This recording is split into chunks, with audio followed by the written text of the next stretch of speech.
7:02.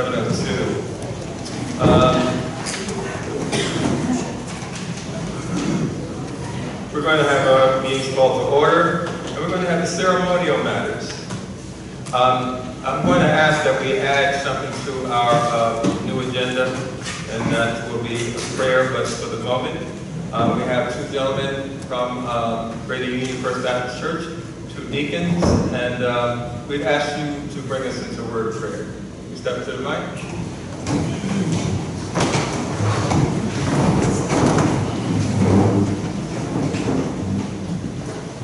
Good evening. It's a blessing to be here this evening, and it's a blessing for me to ask us to come and do this. Let's go to the Lord in prayer. Lord, we just thank you for this day. We thank you for your grace. We thank you for your mercy. Lord, we just thank you for all the good things you allowed us to have. Lord, now I ask you to bless this meeting tonight. Be in our hearts and minds to do your will. Father God, bless these commissioners and the mayor and all these great people of this great city of Lake Ellen. Continue to bless them, continue to bless their family, their homes, and their children. Lord, we just thank you for everything you've done, Lord, everything you're going to do in each one of our lives. And Lord, we just thank you for this day. Thank you for everything you've given to us, Lord, because we know without you we could do nothing. So Lord, we thank you, we love you, we praise you in Jesus' name. Amen. Amen. Amen. Let us have the pledge of allegiance again.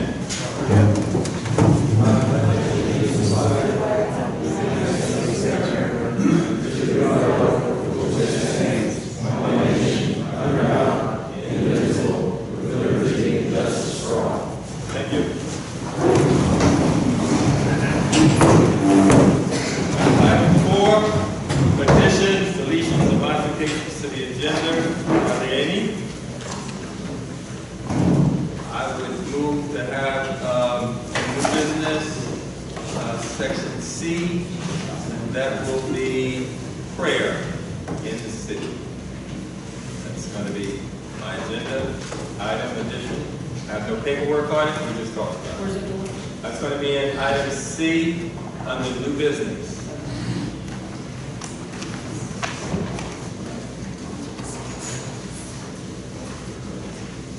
We have presentations to the commission. Administrators? None. Consent agenda.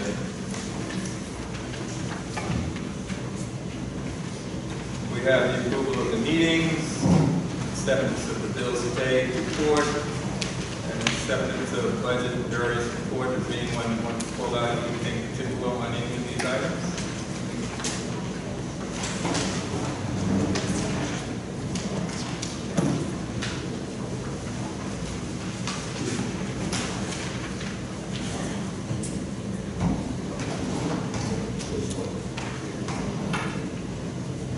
None? Take your time. There is any.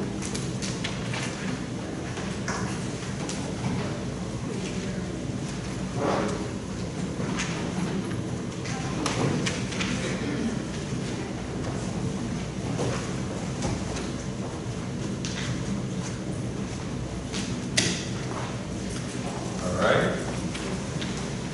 Heather, do you have anything? Okay. Roger? Yes, I would like for our CA to speak on the Clarion contract and where we stand on that.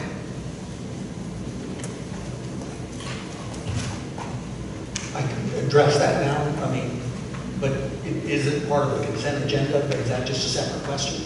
He's just asking. Pardon? He just asked The me to speak. consent agenda, is there anything on the consent agenda to make a motion? Pass it. I can address that under section 9, I guess. Yeah. Under new business. Or whatever. Okay. So do I have a motion? I'll add that, not this now. Right, no, just the consent agenda as a whole, so we don't have to go over all individual. So is there a motion to pass the consent agenda? I'll make a motion to accept the consent agenda. All right, do we have a second?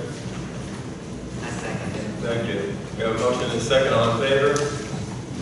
Aye. Opposed? So approved.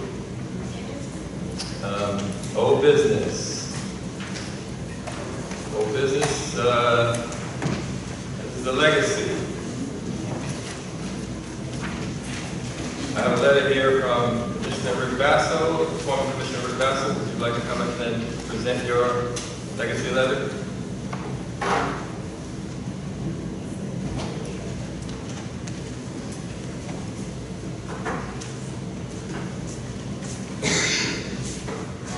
Rick Vasso, 1017 Lake Mesquite Road. I assume all commissioners have had an opportunity to read the letter. Yes. Is there any questions? I have some. Go ahead.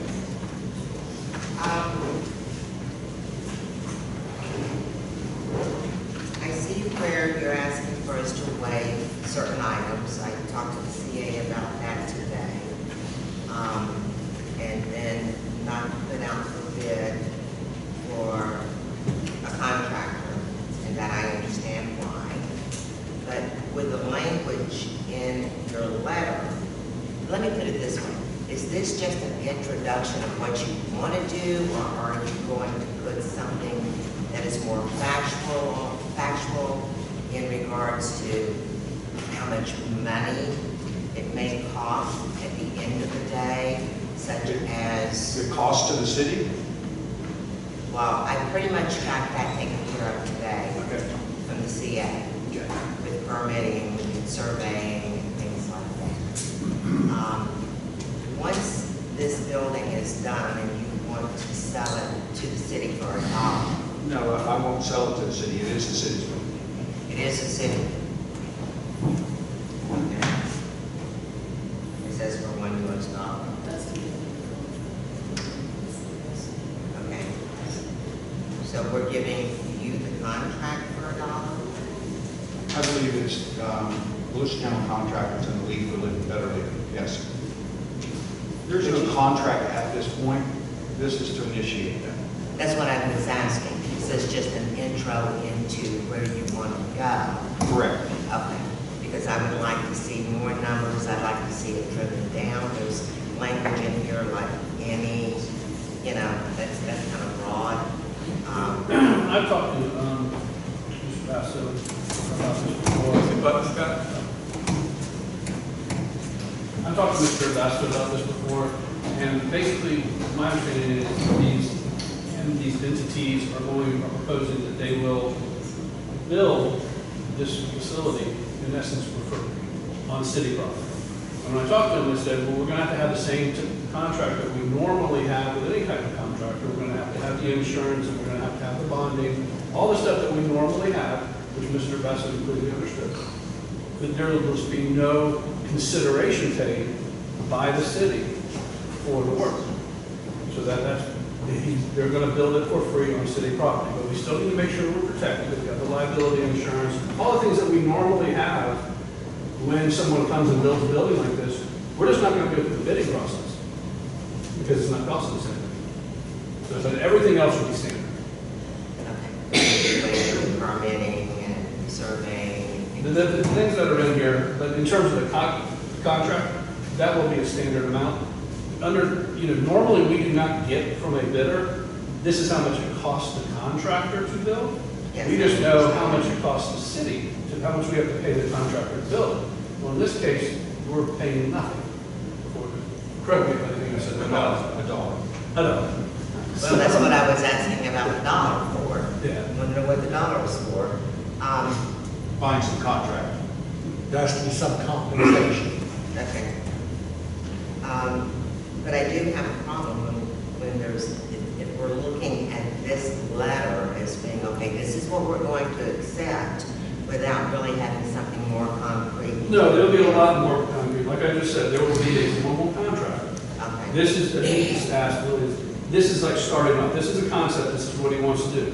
We're still going to have all the stuff that we normally have for a project. If we were going out to bid this project to have someone in the public bid it, we're going to have that same contract, insurance, all that stuff. We're going to be the same.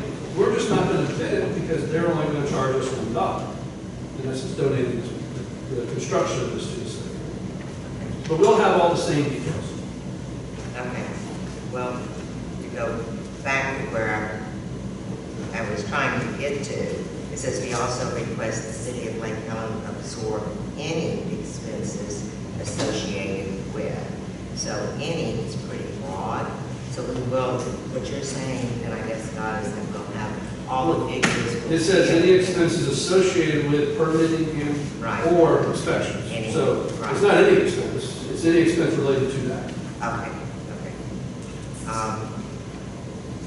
They So, also want us to survey and locate four corners. of the okay, building. it's my understanding too that I guess the bathroom there is, it belongs to the city. I guess there are septic tanks there, so the city will be responsible for the maintenance on the bathrooms and any septic tanks. Okay, just want to make sure about that.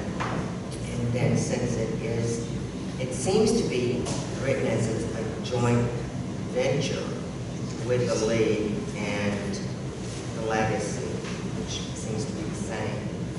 So I'm just wondering, and Lake County. So I'm wondering, how do you split that? Lake County is in that project. I wouldn't look at it this way. We are contracting with a contractor to build it. Now, obviously, Volusia General Contractors, not really sure why the League for Better Living would be in that contract. They're not going to be actually building anything, but that's a detail we can work out. All I envision doing is contracting with Volusia General Contractors. We'll have to have the plans and the specifications of what's going to be built. And with a contract for them to build that, per those plans, for the agreed upon dimensions or whatever's going to be built, for $1. So it's not a joint venture with the city. They're in essence donating this building, the cost of constructing this building to the city. Well, see, those are some of the things that concern me, because it says, Lakeland League for Better Living Legacy Project, joint project with the city of Lake County. So maybe I'm just pulling the words out and thinking they're pretty broad, but I'd like to know where we're really going to end up at the end of the day. Is it going to be a project that's split with the city? No. And the league?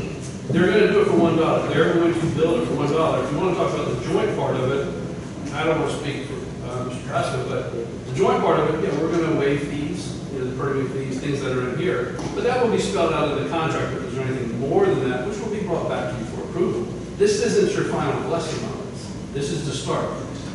You need to view this as, do you want Volusia General Contractors to build a building there for free?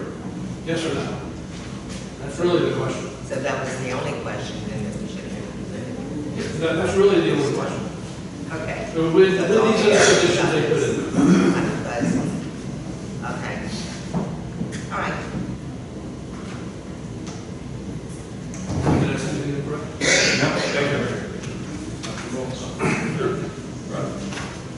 Are there any additional questions? Not a question, just probably some of what I would say will answer some of Linda's questions. Back in March of 2021, the Legacy Group came to the city and proposed this project. And it's a project that actually started, I believe, 8 or 9 years prior to that, but was dropped by the city. And they wanted to reestablish it, so they brought it back to the city. And the city brought up a memorandum of understanding with the Legacy Group. The Legacy Group, because they had to be a non-for-profit, they joined in with the League for Better Living, which is a non-profit. So that's where the joint part of that comes. But in that memorandum of understanding, it says that unless contractor services are donated, the city shall select a contractor consistent with the city's purchase requirement. So I'm guessing by this letter, you're letting us know that you've got a contractor that's donating their services to the project. And so we're going to honor this part of the memorandum and allow you to use your contractor to do it.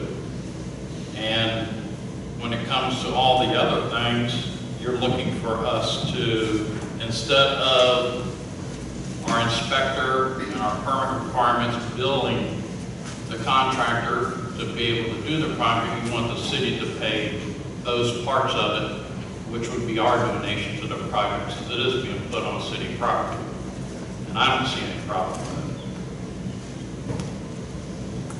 it. Anyone else? Same error, and I did some numbers in working with Debbie. If the building was valued at $100,000, the typical person coming in and building an application or a permit fee would be $772. Inspections are about $60 inspection. I'm not a construction person, but I couldn't imagine that we need 3 or 4 inspections. Let's say All on 5%. foundation and what have you. Survey estimated from 1 to 3. I talked with Rick today. There was a survey done a little bit ago for that area. So if it's possible, when we get hold of that survey, that may give us the answer we need, or at least that company can update it in terms of theirs. So, Yeah, and we don't, and sometimes there's a clarity thing with the survey part.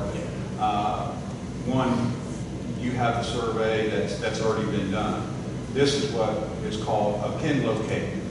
And there's 2 reasons to have the pin locate, and the reason I want the city to do it. First and foremost is, I want you guys to know where the building's going. Period. You shouldn't be saying, well, why did they put it there? Well, we didn't. You know, we can collectively take a look at where we think it should go, but at the end of the day, the city should decide, exactly where it goes. And the second part of it is, when we write the contract, I want to be responsible for everything that's inside that pin location. Okay? So anything that's outside of it, it's not part of the building, won't. So it makes it very easy and very clean as far as writing the contract of what I'm responsible for and what I'm not responsible for. And pin locates, typically when I have them done, run $300 to $400. Do we need a motion then? Wait, I wanted to ask one question. Oh, It sorry. might be stupid, but do we have to do any special engineering or anything with St. John's? Because No, the city already has permit-ready drawings. We've already paid for all the engineering, and you're in the hands of the city. Okay. Back to my question, do we need a motion? Scott? I think so, that's why I said that's just a motion Sorry. to approve and move forward. Okay. To move forward. Can I get a motion to move I make forward? a motion that we move forward with Mr. Patrick's request. Second. Motion second. And third. And third. You were on. All in favor? Just to give, if you take a note, it was Heather. The second. Mayor, you might want to public I'm comment. sorry. Public comment? Public comments before we do that? Thank you. Do we have any public comments? Yeah, this is the one we just finished. Workshops. So it's over here. So, we have,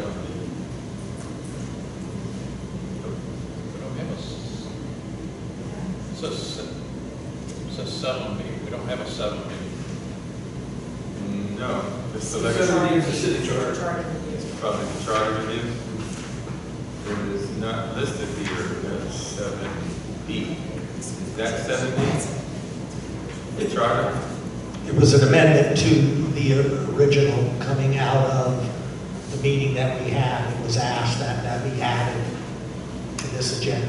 Oh, okay, so we're making the motion on the acceptance to move forward with the legacy project. Legacy, and then B, separate item, is when you do discussion of the charter. So this, Okay. yeah, this is All standalone. All right, so we have a motion and a second, and we have a vote. All in favor? Aye. Aye. Any opposes? At this time, I have to say that. Okay, we have 1 opposed, and 4 in favor, so the motion should pass. Thank you. Thank you for the opportunity. Thank you for the opportunity to allow my family and the League for Better Living and the Legacy Group to provide what I hope will be a wonderful addition to the community. I appreciate the opportunity. Thank you. And I thank you for the vision that you had to do this going back several years.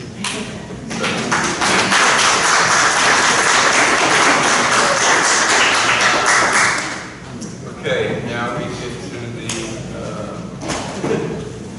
B. Is there a B? 7B.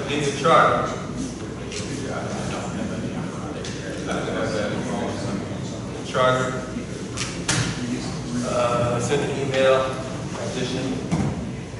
Yes, that's part of our mention of that. Mayor, if I could speak just. Yes, please do that. What I did after the meeting, the workshop we had, is I went back and looked at the charter that the questions that we did before. And what I did was, you remember, we had 3 questions. So I merged those 3 questions into a single charter, which was basically using our current charter and making those 3 questions, those changes consistent, except I took out the language related to 4-year term and biennial, that type of language took that out. And then I know Commissioner Bishop said something saying that's not really what we were talking about. And then that dawned on me that the charter review, I didn't remember this, they proposed, I think it was basically the 2018 charter, maybe with some modifications as a whole new rewrite, a brand new charter. And then there were also 3 questions. And what the city went forward with was 3 questions. And so what I took was the 3 questions, the changes related to the 3 questions, merged them into a single document, single charter, but using our current charter to change. And what the other document is a brand new rewrite, a whole new charter again, which was in the 2018 proposal, I think we write, and then there was also an option in 2022 when it came out. I prefer what Commissioner Bishop put forward. That language, a whole new charter, I think is better than amending our current charter to try to address the issues that were submitted to the voters the last election, absent the changing 2-year to 4-year terms. We just tried to narrow the issues down, and we didn't address all the issues, and we didn't rewrite things that just were more wordsmithing and things like that. The whole new charter is clearly a better document, with no question in my mind. And so I think I just misunderstood the direction that came out of the workshop, so that's what I did. I didn't have, I took the last document I had that we did in the charter review before and merged it into a single charter amendment, and that's what I thought the direction we were going. I didn't remember that we also had, and understand that y'all wanted to see the whole new charter, a brand new charter, with just going from 4 years to 2 years. That's easily done. That's clearly a better document. So you really have those 2 options. So you said there were three items? Well, there were 3. The last time we went out for a charter amendment, there were 3 questions submitted, 3 topics to be addressed. So what I did is just took the changes that we submitted to the voters in the 3 questions, merged them into one document for discussion purposes. And so that is a way, that's taking what we did the last charter amendment that we submitted, saying, all right, we gave you all 3 questions, we're going to merge them into a single question now, a new charter written this way. There was also, that came out of the last charter review, support, the option of supporting, in essence, the first charter review ordinance, which is a completely new charter. And we can change that to, in the least 2-year, from 4-year, go back 2-year terms, if that's the direction you don't want to go.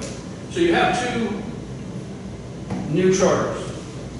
One new charter takes what we currently have, modifies it to address the 3 issues that were submitted previously.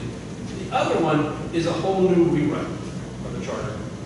So you have 2 ways to go. Which you prefer the rewrite. Is what you said. What's that? You prefer the new rewrite one. The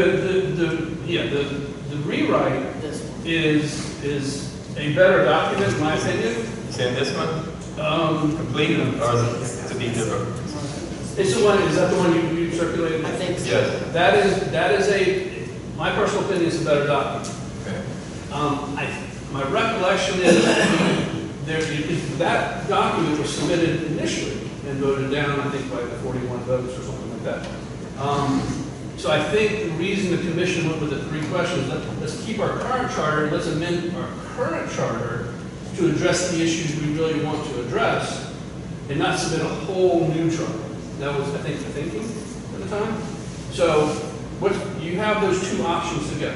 You can take the 3 questions, make them 1 question, do a bunch of amendments to your current charter and say, here's a new charter.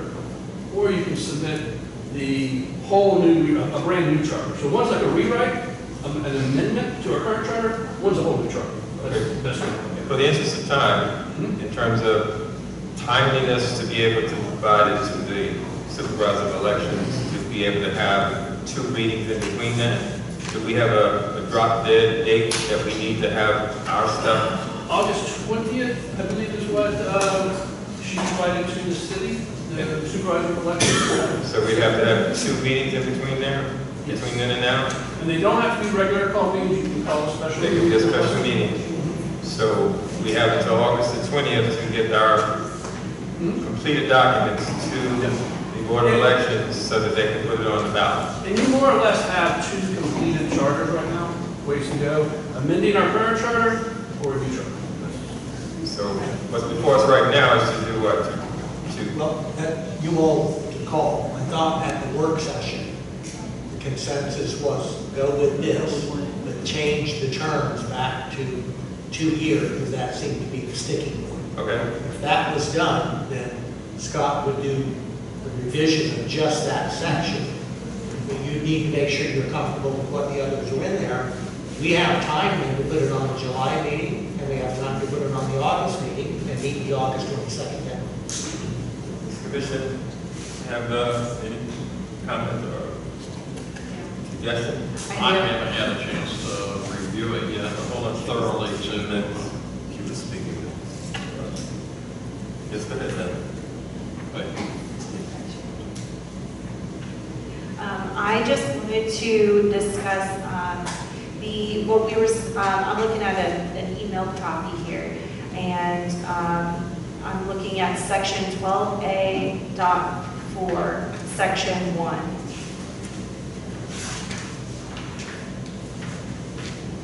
Which one are you looking at? The one that was emailed to us, which I believe was provided by Mr. Bishop. Okay. So 12A. The 2018 charter to 2022. And 12A? 12A.4, No, I don't. section 1. Okay. And this section states, well, starting at the beginning, not just section 1, but it says, the city administrator shall be the chief executive officer of the city, responsible to the commission for the management of all city affairs placed in the administrator's charge by or under this charter. The city administrator shall, section 1, appoint and suspend or remove all city employees, and basically they can hire and fire, is what I'm taking away from this, if this charter were to pass. So we put this charter on. That's right. Is that okay? So I would like to make a suggestion that along with the terms changing, take out the 4 proposed and put it back how we have it, just change the language so that it meets what we currently do of an election every year. And amend this section to remove that portion. And at which point we can get the charter updated as this is worked on, and seems to be a pretty good document. And if we want to bring these 2 issues back before the public next year for a vote, then so be it. But at least we could get the language in our charter updated so it's more, it's less confusing, if you will. Right. I haven't had a chance to compare the 2 documents yet to see which one I feel is better. But I know when the issue of the charter came up, my whole intention was just to correct the confusion that came out of last year's election, which was, I believe, an oversight from when they converted from everybody being elected every 2 years to it being split to 3 3 of them being elected in a 2-year term and 2 of them being elected in the opposite 2-year term, so it was odd and even years. And there was some word in there that left everything biannual and every year and stuff, or every 2 years and stuff that wasn't removed from it back then. And I just wanted to correct, at that time, wanted to correct those issues only in the charter, but now it's grown to a big thing now, and I've got to have time to review both of them. And that looks to be section 5E, just when you do take a look at it, you might be interested in that section. Anyone else? Well, obviously I missed this meeting, and so I'm like Roger, I really need to go back and review it. My takeaway from the last meeting, as our CA knows, was that we're going to look at Mr. Bishop's paperwork or the charter that is already put together. So we ended up getting that. I called him and we ended up getting that. I haven't personally had time to go through and look at all the details, but I am a little confused. I don't know if something changed in the meeting that I wasn't in. Are we looking to move the commissioners and the mayor into 4-year positions with 2-year terms and taking our CA and promoting him to a manager? Or, I'm just a little confused. You can just kind of knock those 3 items down for me, and that might help me some. I guess to answer the first question, out of the last charter review, 2 options came forward from the charter review. There's 2 options. One option was an entirely new charter. And another option was, let's amend our current charter with 3 questions. So you had 2 options coming forward from the charter review, the last one we had. The commission chose to amend the current charter with 3 questions. So that was the route that was what was submitted to the voters. And possibly because the new charter was basically the same charter that was submitted a few years earlier to the voters that was voted down. So I think the commission tried a different tack, but the outcome was still the same.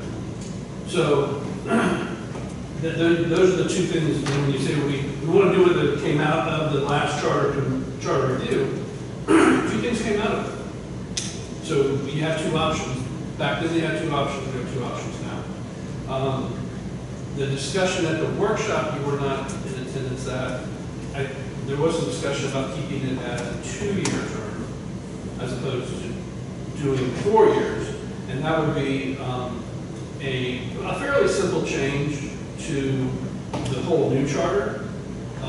It's not a hard change to the other charter. It's just as Roger indicated, there's more there that needs to be cleaned up because there's inconsistencies in the charter about odd-year elections, biannual elections, 2-year staggered terms, which means you have every year elections. So that needs to be cleaned up. And I think that's what Roger was getting at. He wanted to clean that up, along with making sure everybody understood when you're going to take office. When you get elected, when the organization, when you're installed into office, how that works. I think that's what Roger's main focus was when it was discussed. And then it kind of expanded to, let's look at what we did last year, or last time we just did a 2-year term. So you basically have 2 ways to go about it. And then Heather's saying she doesn't want to have in my view, it's just the hiring and firing is really the main difference between what the administrator can do now and then what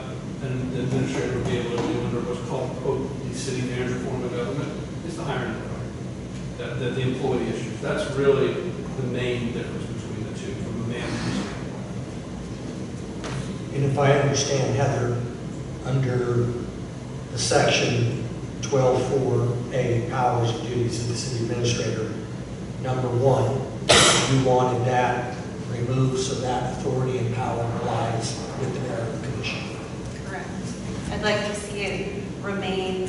how it currently is as we tried this the last go around and So, yeah, then that would be people more didn't than- want it. That would take more than just removing section one. Mhm. You're just saying, if we're gonna go with a new charter, just pull over all the administrative powers into, take that whole section out of the new charter and keep what we have, so bring that over. Because Okay. that's very, it gets into serving as a planner, and honestly, it gets into granting a lot more authority and power than most charters, even state management government charters have, and the specificity that's in there. But we can do that.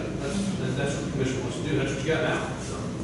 Yeah, I think we've heard from the public already on those two topics, and I would like to see that we move forward with cleaning up the language that's so needed before we start to explore other So areas, I guess. would you like to do the new charter proposed with the old administrative language? Or do you want to keep our whole charter and amend that, but keep the administrative language? That's really the two options we're talking about. I would like to see if we could take the one that was emailed from Mr. Bishop and That would be pull the new over- charter. Yes, okay. And pull over same duties for our city administrator and this, and the 2-year terms. Like clean up the language about when they take office, as Roger. The new charter addresses all that. Okay, thank you. I did see that in section 5 and 6, so. I'm agreeing. Is that an agreement? Is there anything we need to do more? Do you need a motion on this? Prefer one? Well, you're not going to approve it. No. But you could, if you all want to Give vote on it, direction. give us direction. Direction for us to bring that back to you in July meeting. In the ordinance form, we do that. All right. Because the question is just going to be one question, do you support this new charter? Yes or no? I may expand on it a little bit, but we're not going to have it breaking down by change like we did the last time. So by direction would also give you a parameter to bring things in so that we can meet the deadlines? Yes. The meetings that will be Yeah, done? if we can get it at the July meeting, and then the August meeting is early. So, because you need 2 hearings. Right. So that meets the deadline. But if you wanted to have a meeting sooner after the July meeting, you could, you give direction tonight. If you want those 2 changes that are supported by the commission that Heather's proposed, we can meet the deadline by the July meeting and the August meeting. And that option also allows us to, if we need to, have a special meeting as opposed to You a could call one regular. in, you could call one after the July 1st meeting. Okay. Speak up. That was a good question. Wayne, can you offer something to? Wayne Bishop, 394 North Euclid. Yeah, I do not, let me ask a question of the city attorney first. Scott, how many other cities in this whole state of Florida, let alone That's a this down county? question. Let me ask a question. Currently hire and fire their city employees in an open forum and it's a public meeting, the way the city of Lake Ellis charter is allowing it to be done now. Well, that requires it. I believe, I can't speak. Not for- But I believe the town of Pearson operates that way. That's the only one. So it's fair to say that more than 90% of all cities in this whole state of Florida that have a city administrator / manager, form of government, the city commission does not have anything to do with hiring and firing city employees and putting it into an open forum and conducting business the way we've had to do it over the last 30 years. The one thing about this charter that that the commissioner is asking to take out is one of the primary reasons that I'm willing to get behind this and support it. I was very vocal about this at the last charter review committee. I really believe that the 2018 charter had been back on the ballot. If it hadn't been for COVID, I think it might have been, then I think we'd be past this ordeal already. But to continue going forward, to allow the city commission to have the responsibility of hiring and firing all city employees is just, it's just out of the norm. I mean, they've got forced the people that have to come up here and stand in front of you and to hear all the issues that they might have with either being hired or fired or in the public forum. It's just not the best way to do things anymore. It's just not the way it's done. So I'd really like you to really reconsider that part of this. As far as what that 2018 document does, it allows you to basically change one area, which will save a lot of work on Scott's plate, and get this thing to where you can get it on the ballot in November without any problem. I mean, that's just the way I feel. I mean, I think a lot of people in Lake County feel that way. It's just that they're not the ones down here saying it. So that's all I'm going to say. But I'm going to be perfectly honest with you. If that one item is not in this document, I won't support the change. Thank you. Thank you very much for your thoughts, and I want to tell you thank you very publicly for coming out to the workshop and to this meeting and expressing those concerns and you know, getting behind this. My whole thought process, and if I had more input from the public stating that they'd like to see the city administrator have the authority for that, to hire and fire employees, I would 100% get behind that as well. My fear is that this is going to go back on the ballot again and be voted down again for this issue. And so for that reason, I'd rather that be considered separately, maybe next year or the next time we do this. That's the reason or the thought process behind my suggestion. But again, I want to thank you for pointing that out. If I may say something, Mr. Bishop, I just perused what you've written, and it looks so much better than the original. The feelings, in my opinion, coming from my background on the hiring and firing, under normal circumstances or any other circumstances, I would go for that city manager type of government.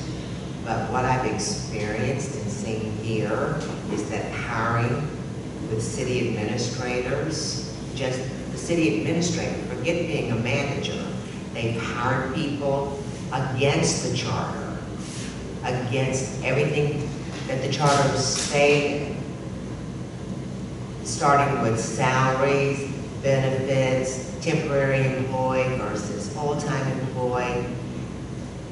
I think until we can get to that point that we understand that we do have someone who will follow the charter and follow it based on the rules and the policies, then I think that's the time for us to maybe think about change.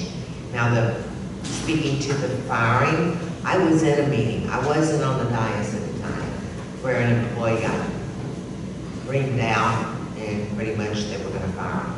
It was the worst thing I ever saw in my life. There's other ways to handle that, and I believe that our attorney can find other ways to handle that, be it in a closed meeting or whatever. There's some way that you come up where you can leave the employee's name out and just only say this position no longer it's now available for, you know, opening for a bid. The job's open. There's other ways that things can be phrased. I've just found that that hasn't occurred much, but I agree with you. What I want to say about that, what you just said, is if anybody hired anybody against what's in the charter, it had to be us, because the administrator had no hiring and firing ability. Mr. Abbott hired someone against the charter.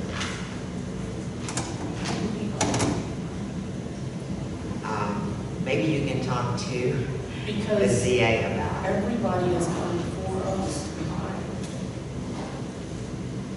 We brought on an employee, it was a temporary employee, that was supposed to be $15 an hour.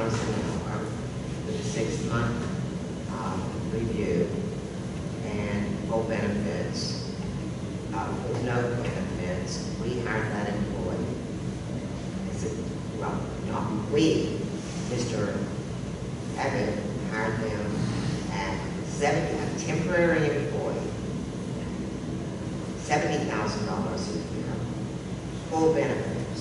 And then one of the commissioners, the night that it came up, he sat back in his chair and said, let's take care of the problem now, and we'll go ahead and hire them. The city administrator had already made that decision and hired that person at $70,000 and dropped it on us. If he did that, and it could, if unless the commission agreed and voted on that, then it couldn't split, because he does not have that authority to do that.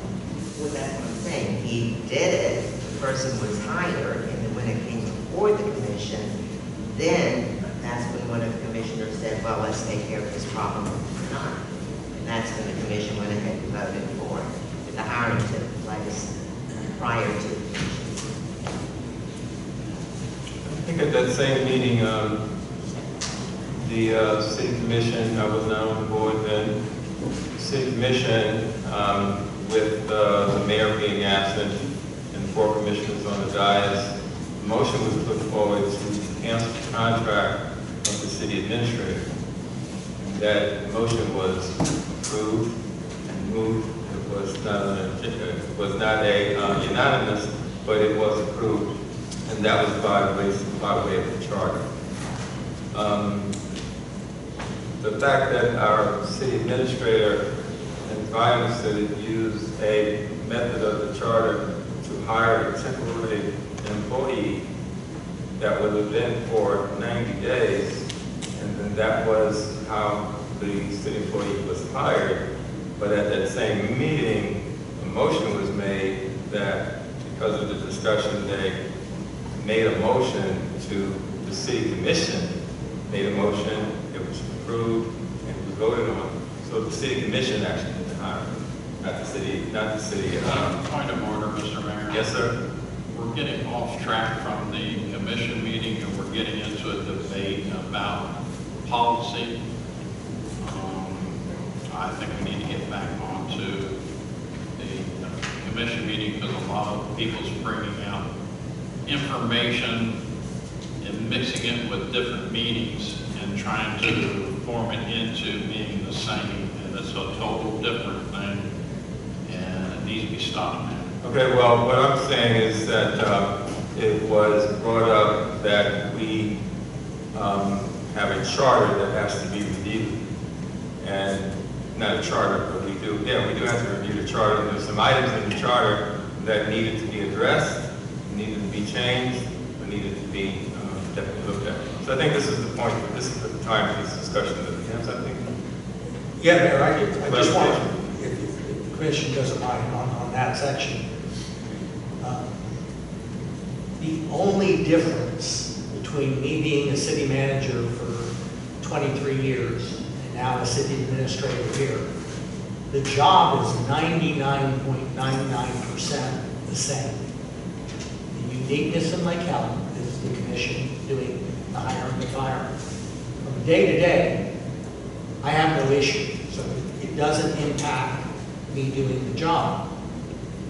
I think how it's put into context is a city manager under city managed form of government can only hire positions that are approved by the mayor and commission and budget process.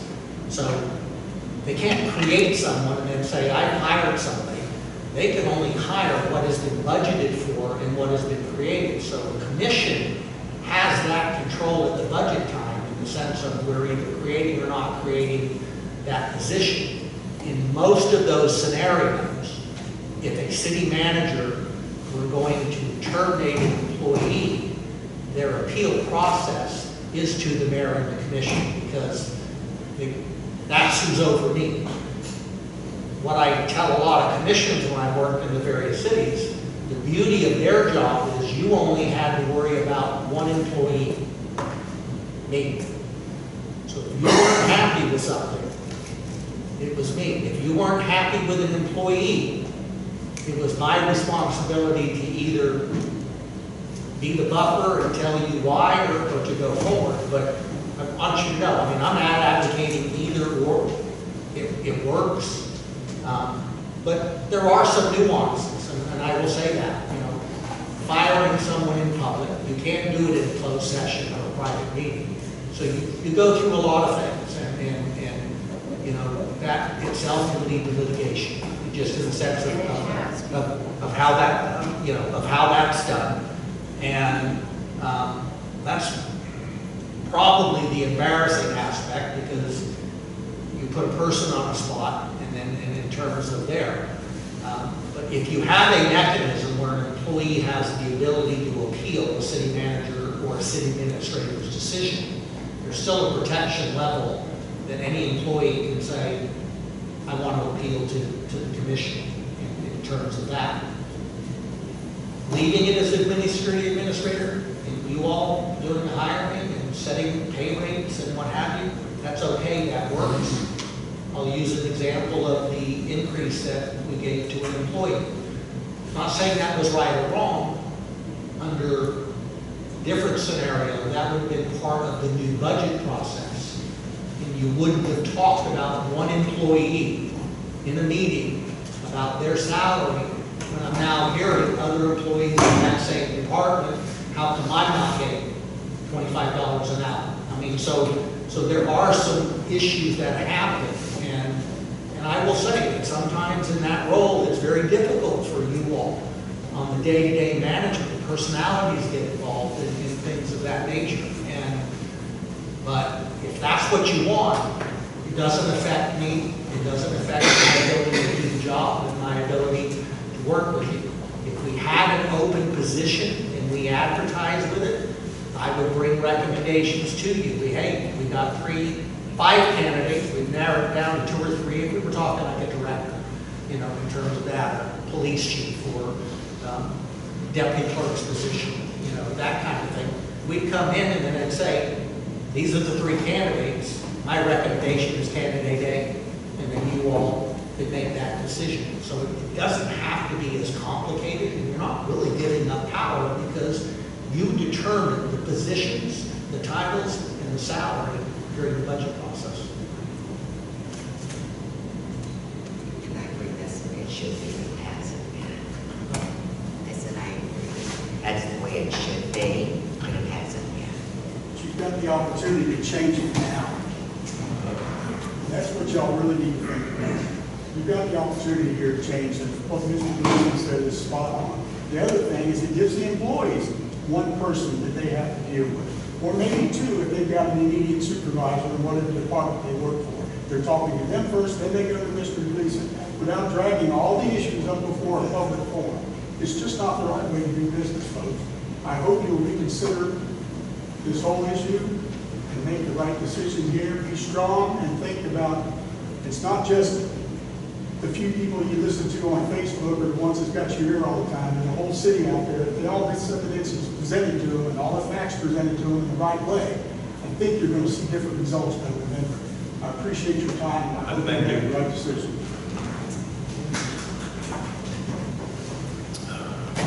Okay. Now where are we, so I can get myself back on? Where are we here? Where you're at right now is a suggestion by Commissioner Rutledge to remove the 4-year and the 2-year term and bring over the current language involving the city administrator responsibility into this document to replace section 12A3.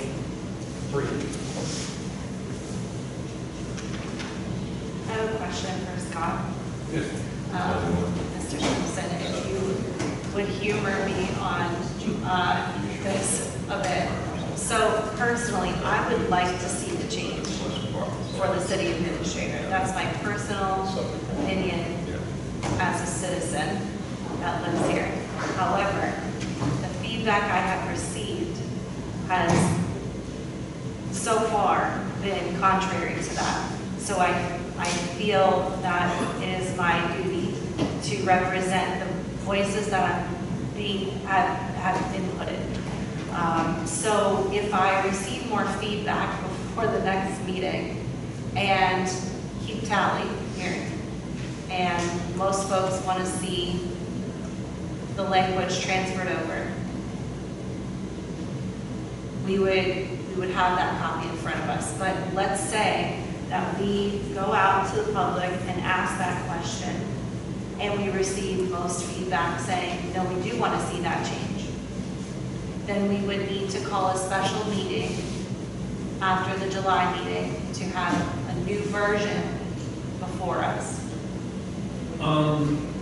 Correct? So the goal is to have, you would have first reading in July. But that Between has to be- first and second reading, you can amend your ordinance as long as you amend the title, which you would not be doing. So between the July reading and the August reading, you could change the body of that, of the charter. And then you would not have to have a special meeting to do that. You would just do second reading with the revision to change the iron, the city manager's You responsibility. wouldn't have two first readings. Yeah, you would have to go back and do first reading. So if something changed in July, Yes. then that would be the second reading. Okay, thank you. I'm going to stick. But with you would have to, 27. you would have to communicate that to us so we can make the change, have that, you can contact, Jim, and we can have that ready for the commission.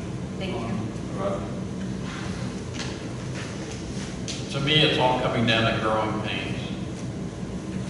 Years ago, when the commission used to run all the departments and everything, they were quite busy in town and didn't really have time for themselves, so they decided to come up with an administrator position to run the day-to-day operations. And we were growing, the city was growing and expanding, and there was more going on, and gave the commission a little bit more free time to get out and meet the people instead of having to work with them work with all the employees and make sure all the projects are getting done and everything. That was the administrator's job. It's all part of growing pains. Every parent in here knows what the growing pains are as the kids get older and they go in their teenage years, and then they graduate from high school, and then they go into college, and then they go into the business program, they move out of house. It's all growing pains. Move back. Yeah, that's the worst pain when they move back. But we have to put up with growing pains, and it is time for us to grow a little bit more. So hopefully we'll come out of this in a good thing and get the support from the citizens. But we'll see what we end up coming up with. I agree with you on that, Roger, is that for a long time, the city did not want to grow. As a matter of fact, if you're running for an office, it's the first thing you were asked. Are you for growth or no growth? Where we are right now, the potential of growth is also limited to that lady right over there. Because whatever the multiple properties that are going to be coming through the city, we got one person to do it. We're going to have to be able to grow to the point where we can have more diversity within our city to be able to handle more. Not to mention, we got Rick Mullins over here, who's got, can't tell you how many people he's short, but he's got enough equipment. So we have to look beyond yesterday. I mean, we can always kick back and remember what, but if this city is to grow, and it is going to grow, whether by hook or crook, so we need to be part of that growth. We need to have at least our hand at least on the steering wheel. We don't necessarily have to be able to have our foot on the gas, but at least if we can drive it, we can get to where we want to be. So how citizens respond, and I like what Heather was saying, is that we need to get some more impact from the citizens. And not just Facebook, but just individually, because a lot of people don't want to go on Facebook. I can tell you that from my own experiences. So I would just ask us to, if you had something to... Well, the other problem is that the citizens need to be educated on what is the problem with our old charter and what is really happening with this new one. Now, Wayne, and I'm sure Todd, they are willing to go out and hold some meetings, town halls, and talk to people and answer their questions. as far as that growth, going on with the growth would be to take the hiring and firing away from us up here because it's embarrassing, it's antiquated, and we have been sued before, and I'm sure we will again, because one of us, could be me, who knows, probably, will say something that they shouldn't say. And there you go. So, I'm just saying that they did a good job on that charter, and aside from changing the 4-year terms back to 2-year terms, I think we really should try to adopt that. And if it doesn't go, it only fell by 40 votes, whatever, very small amount, and that was before people were educated on it. And moving forward, and this is the other problem, every time one fails, we redo it and we give them something else and we keep them confused. If we put this on the ballot every 2 years and continue to talk to people, eventually it will pass, if it doesn't pass this first time. And that's just that's just the way I see it. Also going along with growth, one of the things that the employees need to have is protection, HR, that would be able to assist them when they have issues. They should not be at the mercy of something that is not productive, because an unhappy employee makes an unhappy job, and it makes us as a city look bad. So where there are things that need to be adjusted and need to be addressed, that's part of our expansion. It may need, yes? I would add that your police department has total cycle protection because they unionize. So their protection is through their union. Mm-hmm. And we had to address the uniqueness of Lake Helen when we were dealing with that union, because usually you have, there's a process of the disciplinary review that does not include the governing body, the elected official who goes to cities. So we had to modify that, because how do we deal with a situation where you can't, how do you go to arbitration? It has to go to arbitration after you. You're not the final say with the police department. I don't think you are, because you're not. Your decision then goes on to arbitration. That somebody would go at arbitration may be ruling different. They do find a decision on arbitration. So, your police department is protected. I think it would be a good idea to review and revamp the personnel policies, which you are the ones who would adopt those. I don't suggest y'all review and revamp them.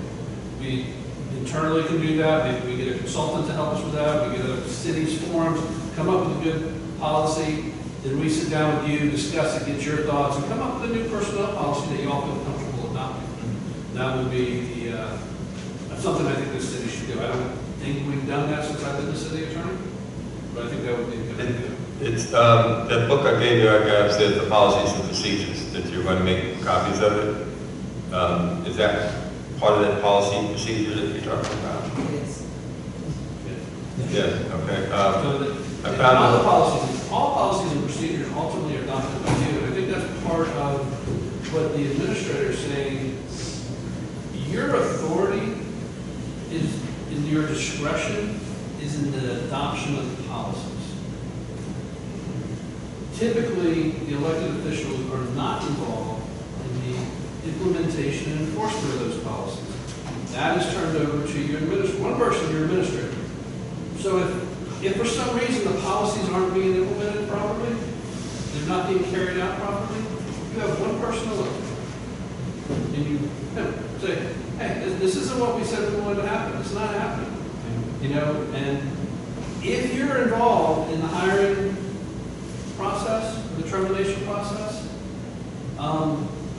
then it's harder for you to look to the administrator and say, why didn't you accomplish our goals? Because his response is going to be, you didn't give me the team I wanted. You chose who I work with, not me.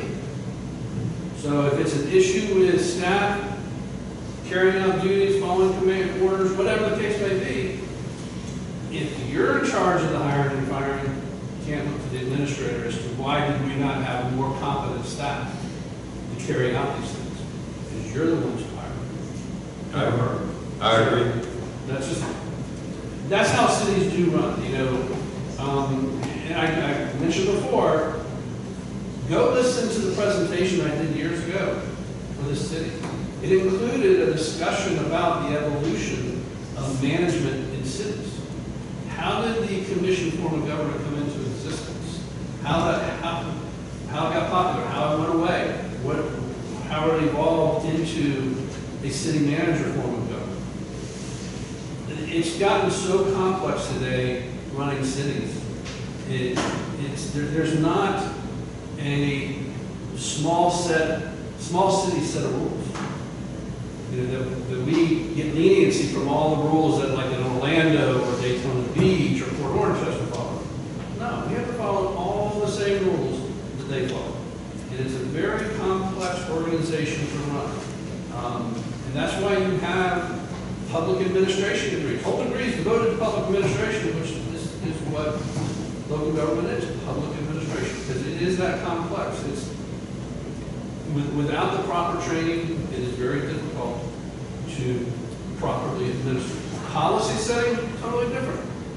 You have your own views, you get elected for your views, and your views set the policy and goals and objectives of the city. Absolutely 100%. The budget is one of the biggest ones of those. You decide how much money do we raise and in what area does that money get spent.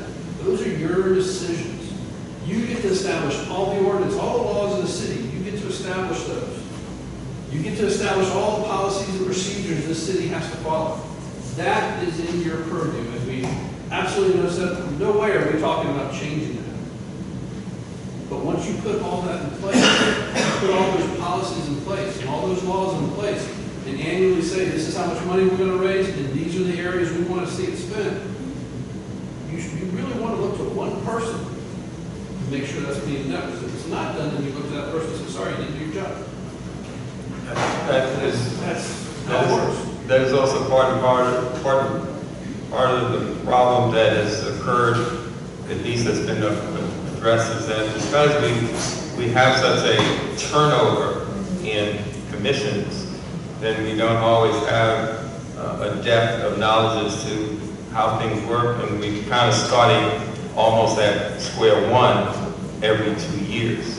The fact that I could find a policy and procedure manual upstairs in my office, and the city administrator didn't have it, and it was done and sworn into or put into effect. So we do have that also to consider, is that this turnover without the depth of either the depth of human intelligence, or along with the ability to put things into what would fit into your laptop. There should be questions that we could ask, and all you have to do is push up your laptop and come to that decision. The reality is, when you change commissioners, and new people get elected, you expect there's a change because there may be a different policy the voters want, a different goal, a different objective. That's just the nature of the beast. It really is. And yes, if you have elections every year, then there's a chance there could be policy shifts every year. And naturally, if you're constantly changing policies and goals and objectives every year or two, it's actually kind of hard to accomplish any of them. That's the nature of it. That's just the way it is. And it doesn't mean that the person that was replaced on the commission was doing a bad job. They just had a different view of it, a different goal, a different policy of how they thought this city should go. And all of a sudden that changes. And it takes time to implement. Once new policies are set in place, it takes time to implement those through the laws and regulations and get those into being implemented into the community. Well, all of a sudden, a year or two later, after we start one policy, we're changing it. It does get hard to have consistent policies. But that's just the nature of the beast. When you have, and that's the consistency you're talking about, the 4-year terms, you just extends the period of time where you can have major policy shifts. But that's ultimately, we also call it, the voters call it, they want the ability to change elected officials every 2 years. That's fine, it's legal, legally legal. I have a few questions. Please. if I may. Thank you, sir. I would really like to hear from Mr. Preston. If you don't mind, sir, I would just like to know where you stood on this, and because I know that you were part of the charter review on the last go-round, and if you don't feel comfortable, of course, I won't press you for it. I'm just curious how that opinion has, how that all came about into that discussion and where you stand on that.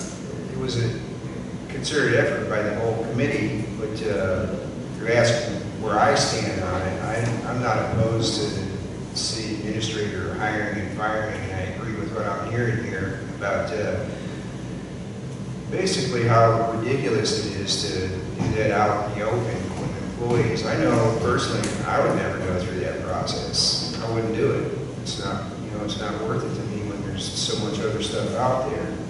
So, but was that the discussion that was had in the committee for, was that kind of the reasoning, or was it under the direction of the commission to make that change?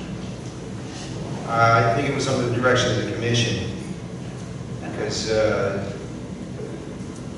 general consensus was people were opposed to the going to a city manager form of government. But when we had the meetings on the committee, it was made clear by Mr. Simpson, that and from reading the documents that were already in place, that the city administrator already has all of the authority that a city manager would have, with only the exception of hiring and firing.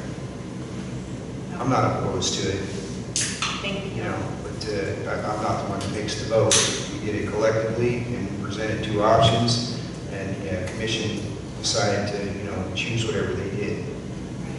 Thank you very much. You're welcome. Thank you.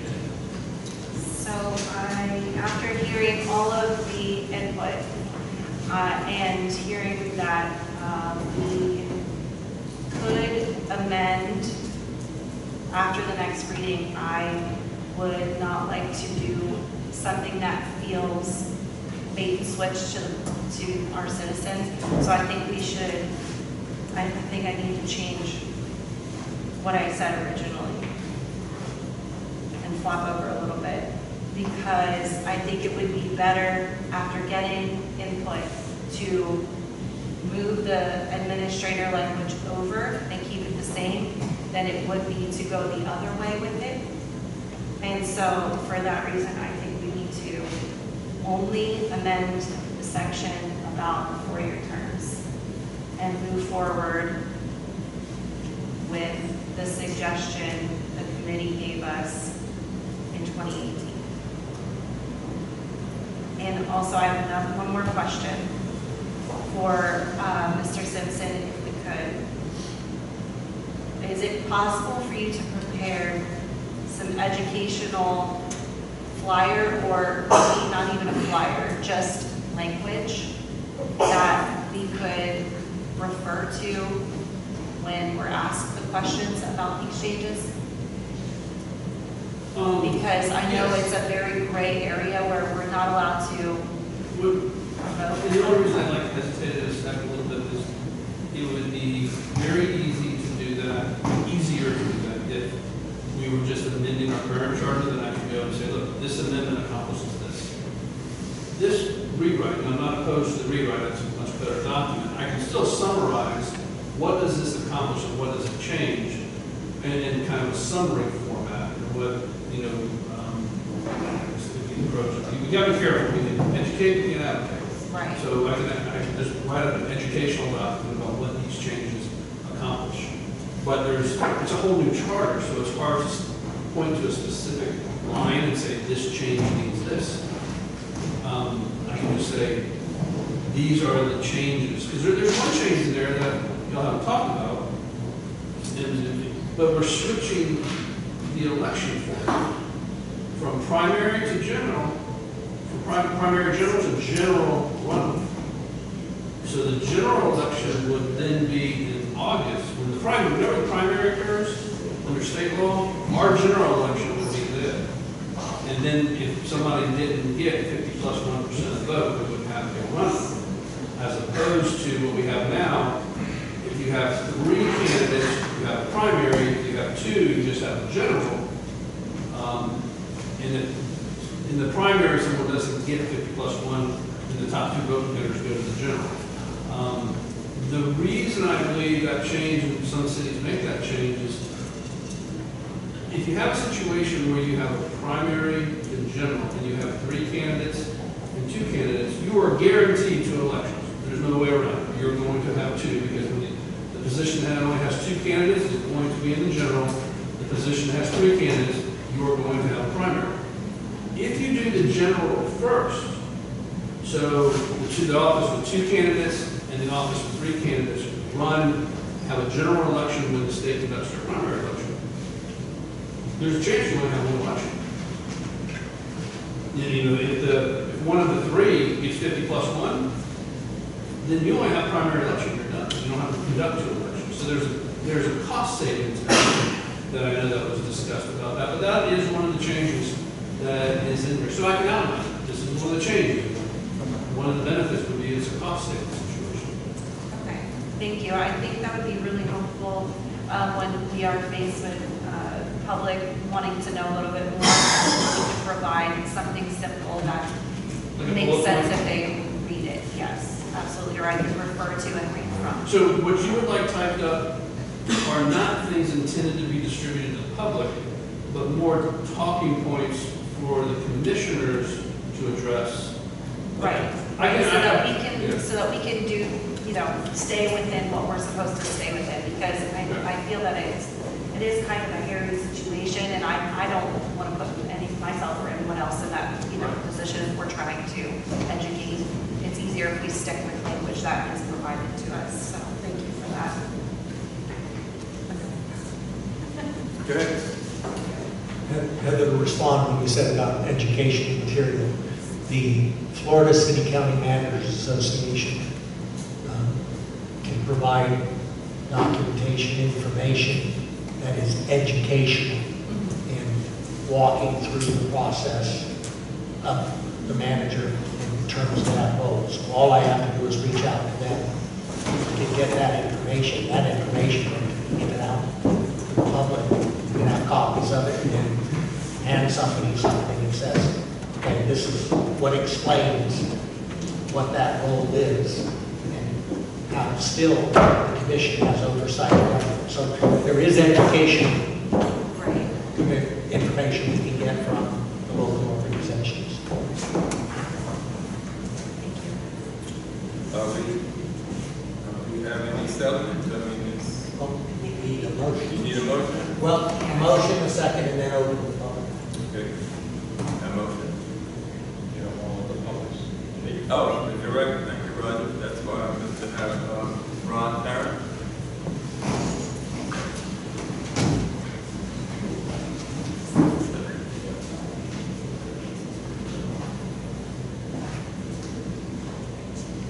Ron Perry, 451 West Michigan. I was in your workshop, and I'm keeping on here because we have 2 options. You have 3 options. The third option is to do nothing. This is brought up under old business. Well, old business, we've turned this charter down twice. And I keep on hearing the term educate the voter. Well, I think the voters were educated when they voted no. We just keep on drilling and drilling until maybe we can slide it in. There's no reason that he has to have the hire and firing. The only thing that I saw at that commission meeting was there was a problem with what the attorney just said about when you get voted in office and when you get sworn in office. If you want to clean that up, I don't think anybody would have a problem with that. But to say we have uneducated voters, I have a problem with that. And I appreciate your time. Thank you. Thank you, Ron. That's the only thing we have here. Saturday. Do we have a motion? I make a motion that we move forward to this charter presented tonight from my husband, except for the 2-year terms. Yes, change the 2-year terms. Okay, we have a motion to move ahead with the charter second? Yes, I'll second. Second. All right, we have a vote. Zone 1, Yes. Zone 2, No.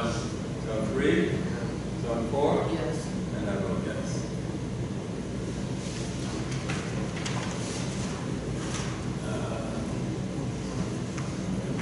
And just so we're clear, that is just a vote to move forward. You will still have two official votes on the ordinance that you have to do. Yes.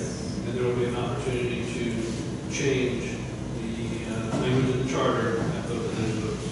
The title of the ordinance doesn't change in the first and second reading. That's what I'm saying, and along that line, we'll be able to get the city commissioners some way to, I should say, articulate it. Okay, we down. New business, event application for the Strawberry Festival. We have is anyone here for that? We have an application for the Strawberry Festival, new date for next year.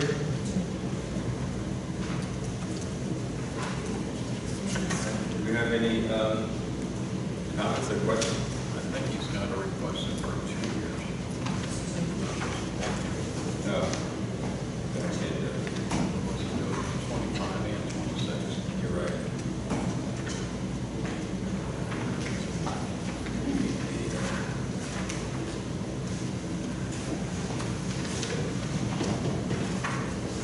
Okay, I have the application here. They requested 3/15, 3/16, 2025.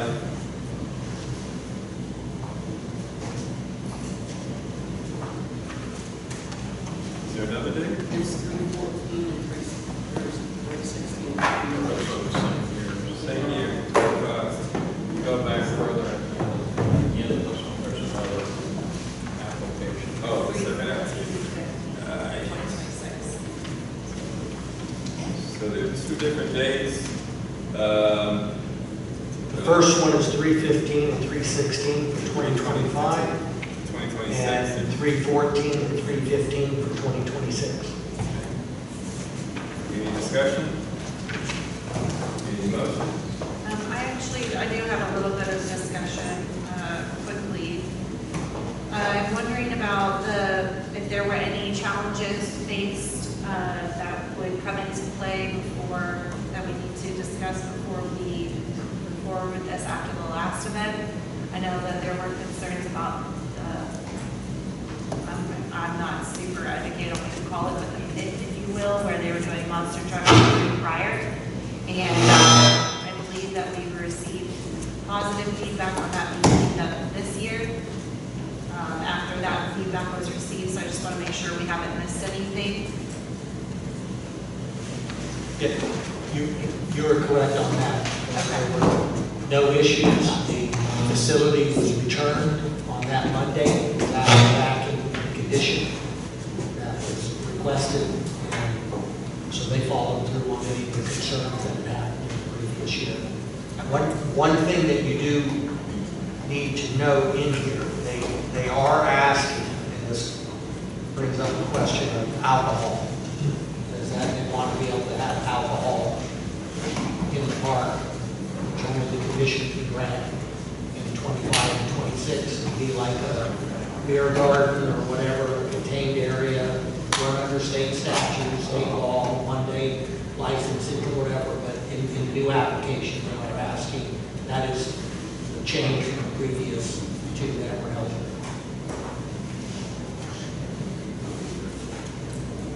I didn't see that. You said that. Where could we find that? I think we've asked for that a couple of times, and it's been turned down. You can find the page.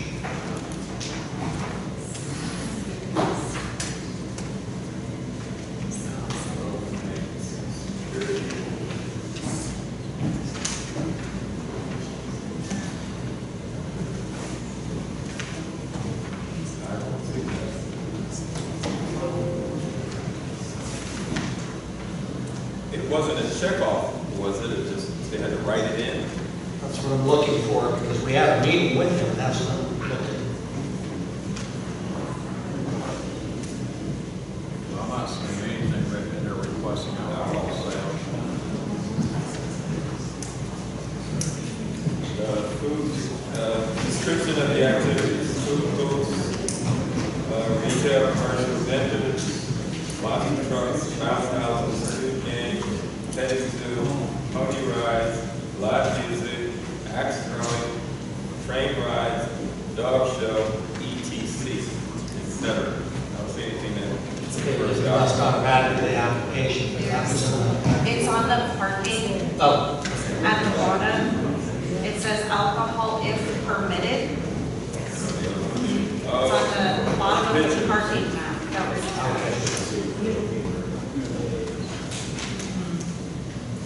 that says if permitted. It's added to the picture.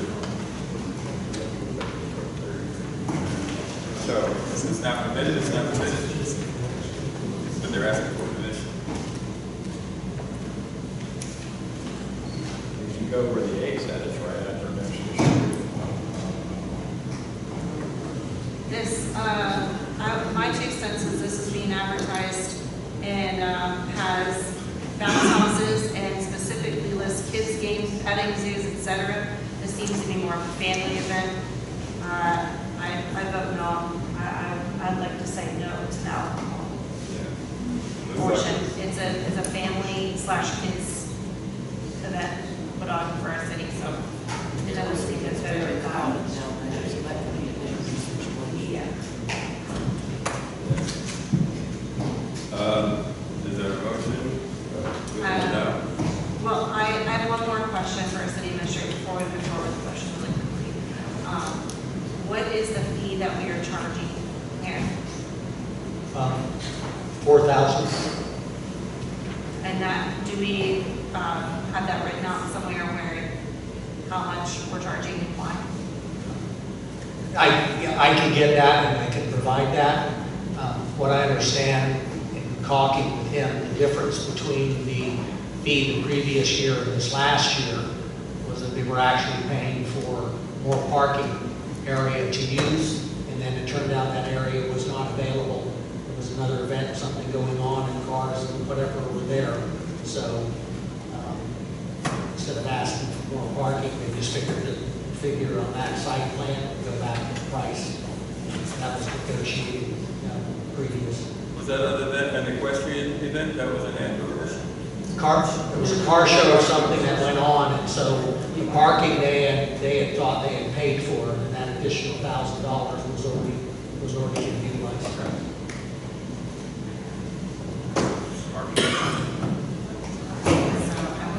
thought it was market. It was just marketing. Was it just market? Okay. How about marketing the park? So, commission? Motion or a second? Or, We have a card. no, sorry, I didn't have a card. It just got up here. Nancy Weary. Nancy Weary, Delaware app.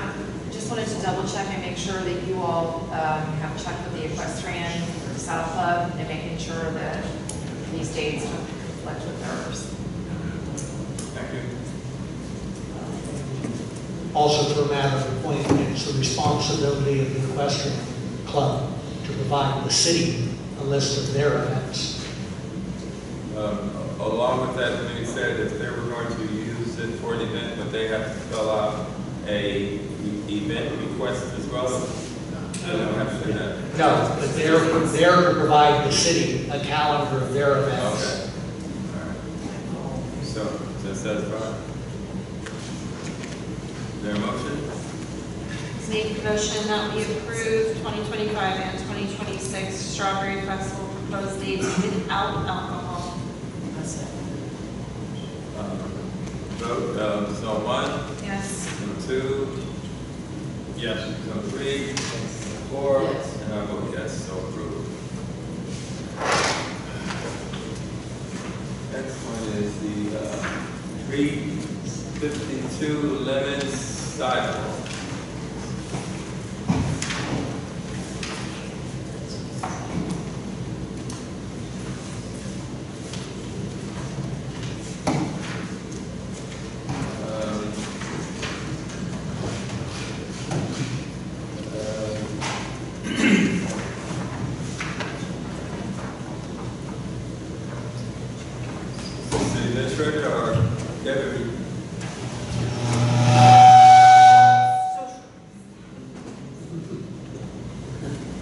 relay.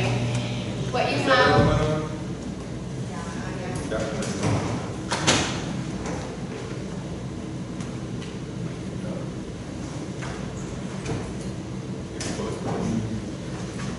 so what you have in front of you is a copy of the ordinance that was drawn up for sidewalks last year. It hasn't been finalized. So the situation that we're in is that we are still following the old sidewalk code. And the old sidewalk code states that if you are on a collector, arterial, or gateway, you're required to put in a sidewalk. I have a residence that's going to be closing at 352 Lemon, and they're required to put in a sidewalk because that's gateway. There were some things that were brought to PLDRC regarding the type of sidewalks, bridle paths, bicycle trails that we were going to have in place. That hasn't been finalized.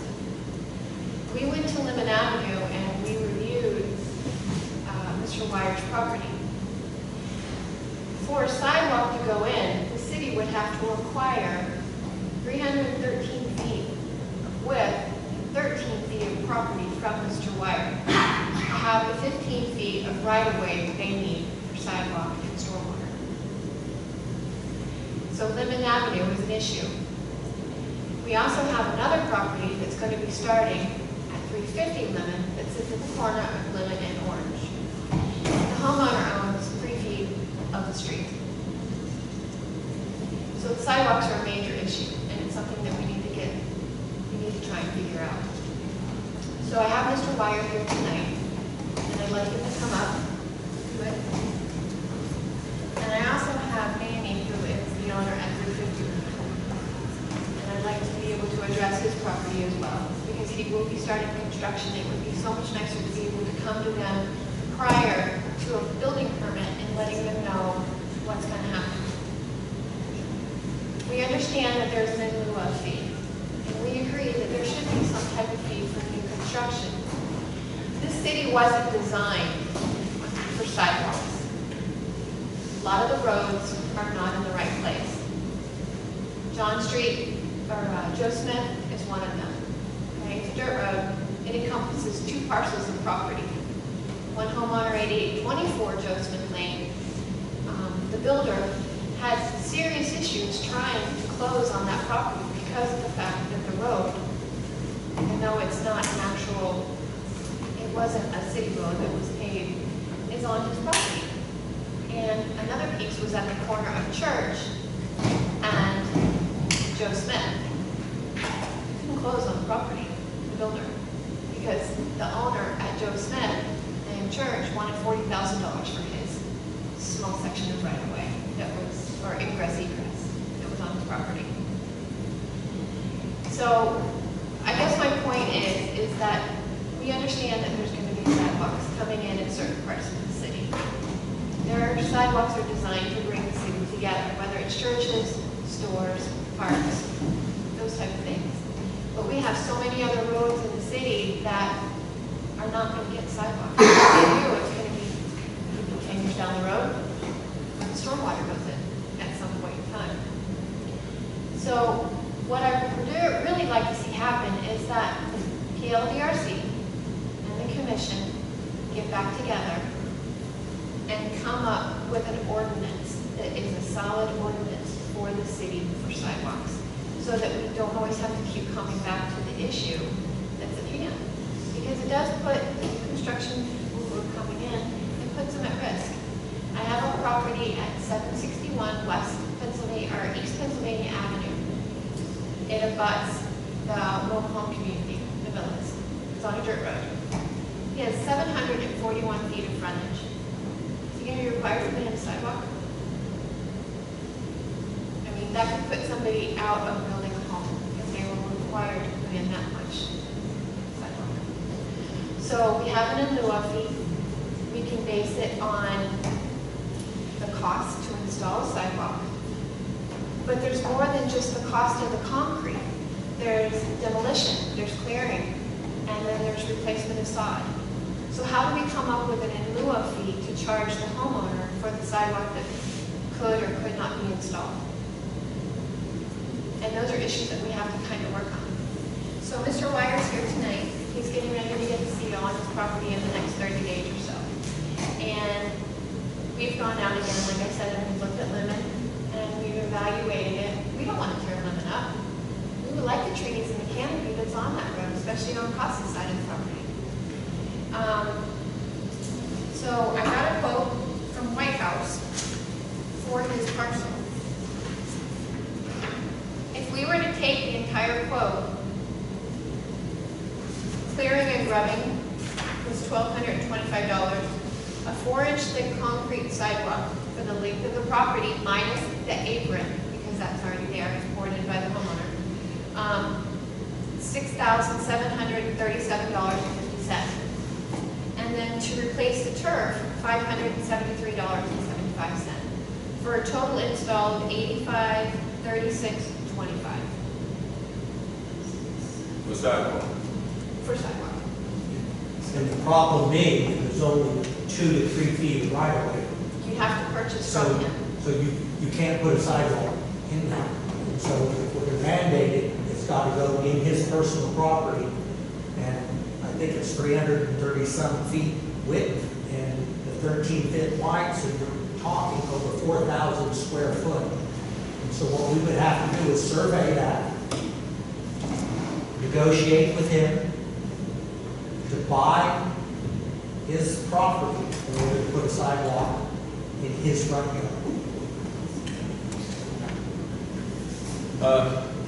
That problem starts on Joe Smith Lane and Church Street and goes all the way to Ohio. The street is not in the right place.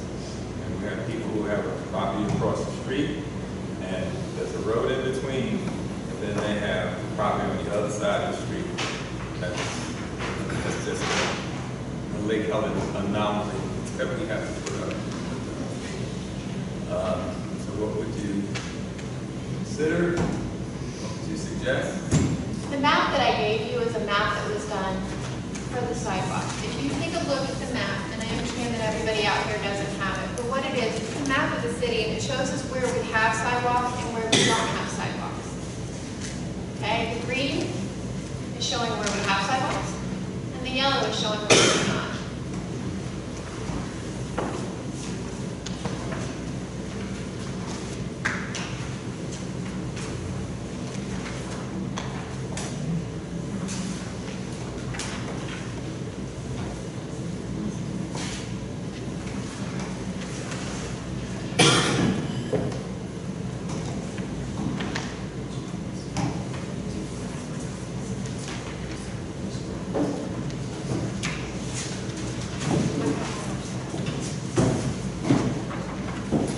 Debbie, question for you. Since this is what you do on a daily basis, I know what I think.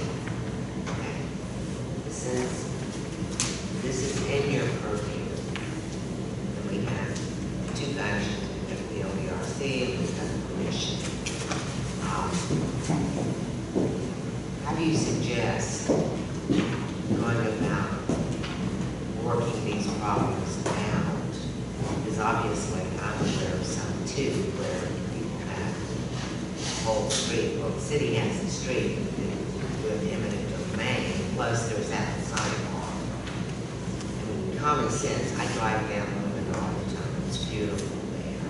I saw his house, I saw where he's now got this little driveway.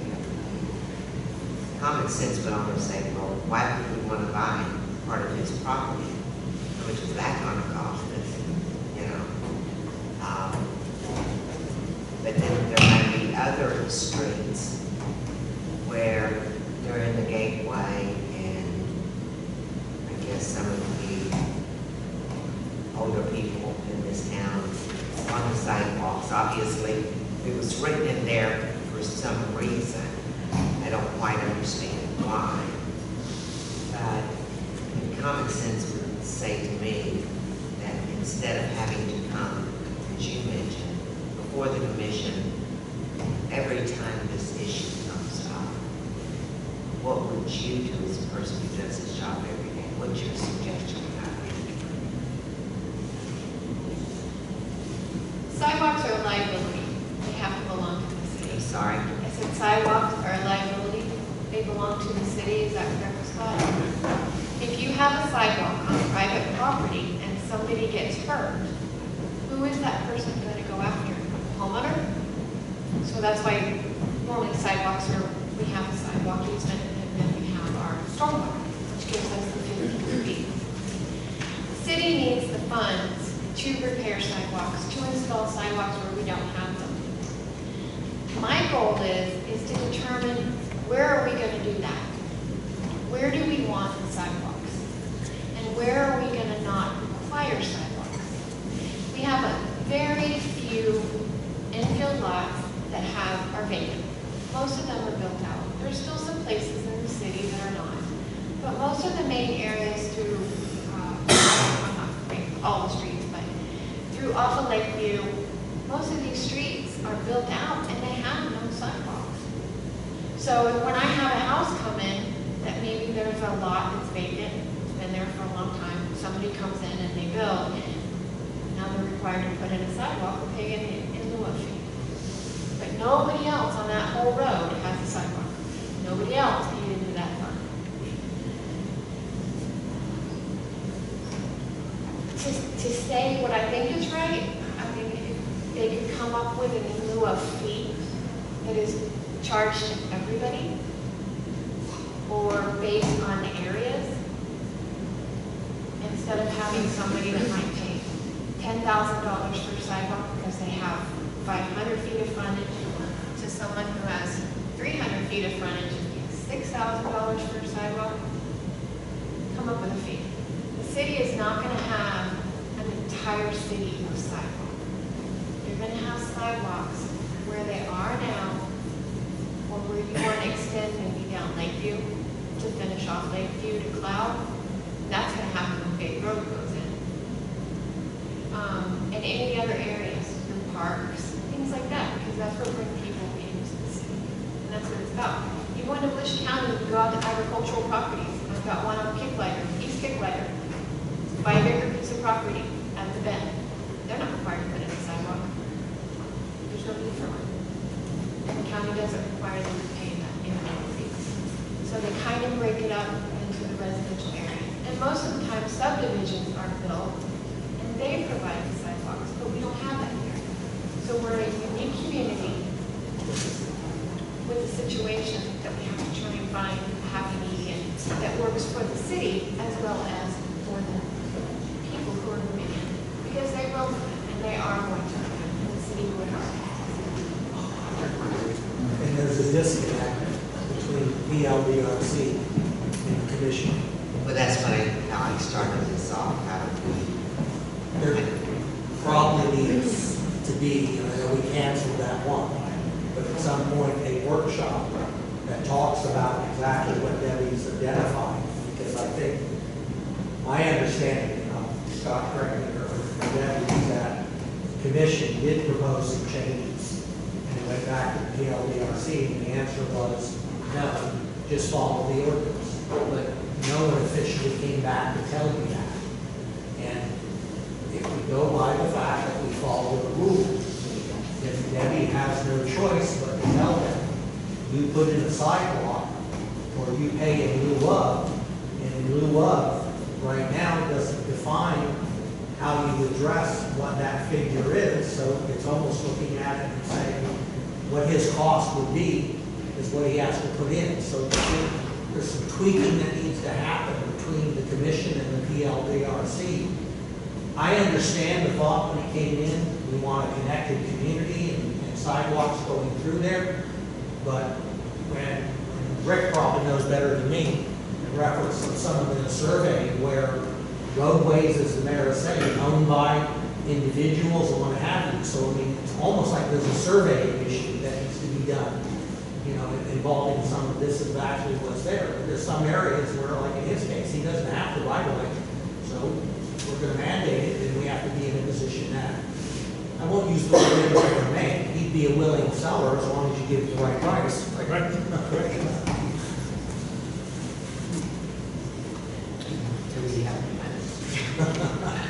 No.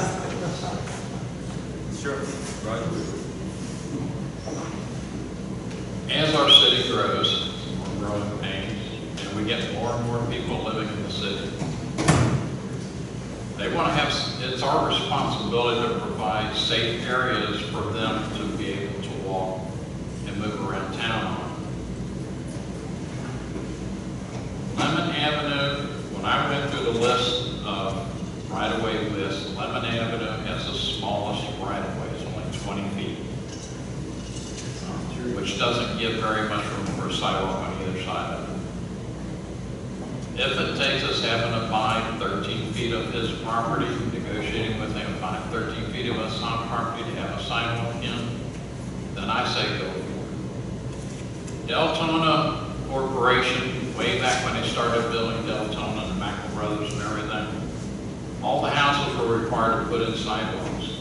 Sidewalks were on their side of the property line. When they became a city, they realized that there was a liability issue.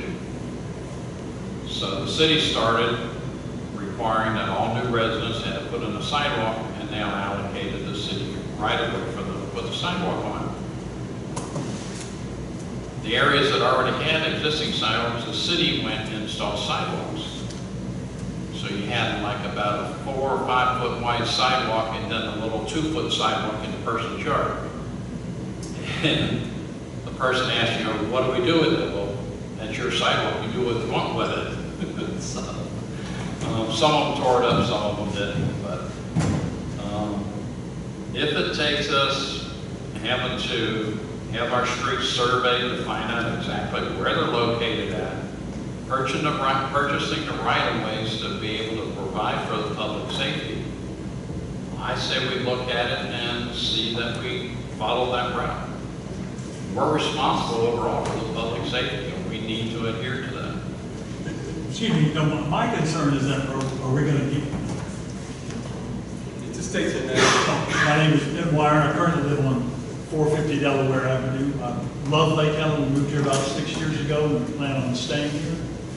But I guess my concern with my home right now currently is that I'm going to be ready to move in about 4 to 5 weeks and resolve this. What are we going to have a solution before I move in? If I have to pay into that, or you're going to purchase my property, is that going to happen in this year? I know how government works. Is this going to happen in 4 weeks? Well, have to happen. We'd have to get a surveyor, and that we'd have to get the surveyor, and that would be done. And then we would have to get appraisers and get that done. And I'm going to say most likely that wouldn't happen in 4 weeks.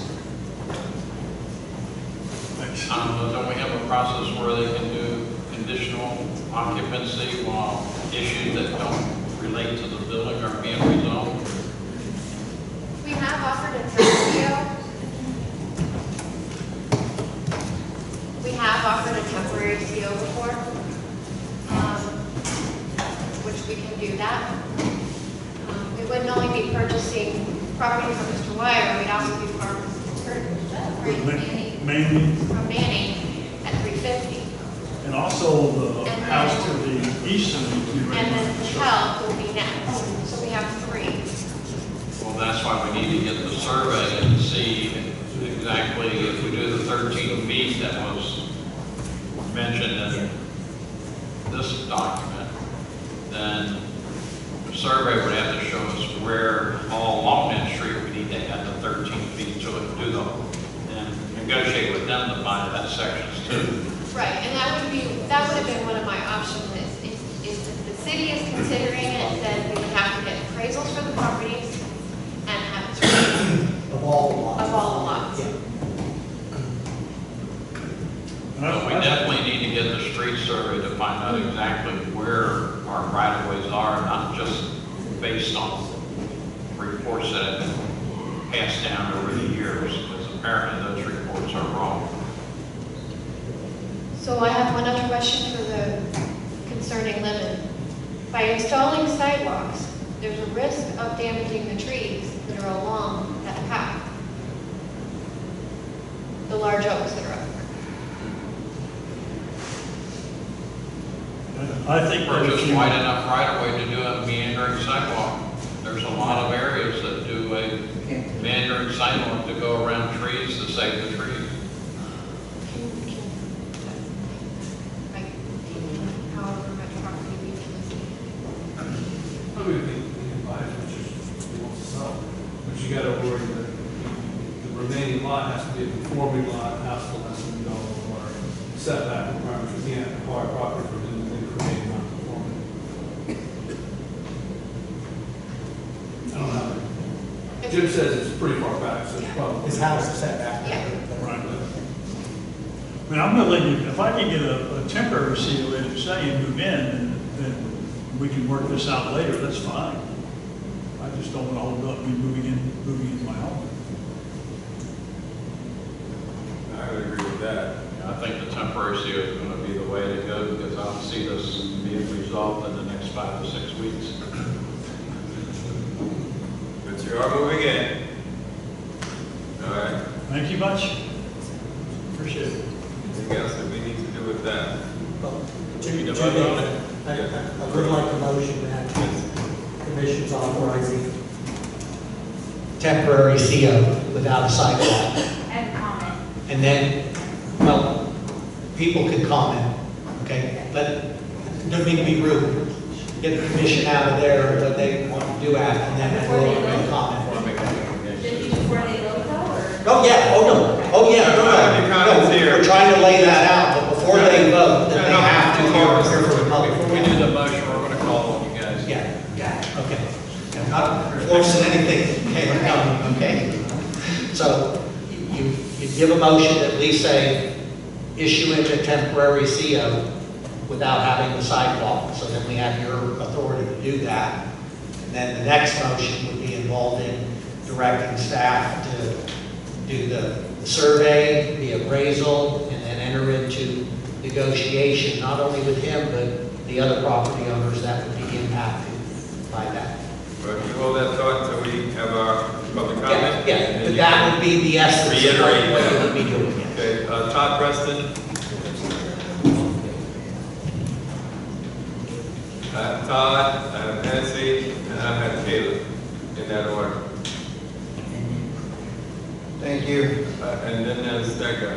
Todd Preston, 352 Connecticut Avenue. This is a touchy subject, but it requires comprehensive review in order to accomplish the long-term vision of the comp plan. There's a direct chain of command in the comp plan for sidewalks, and it transfers through to the code of ordinances.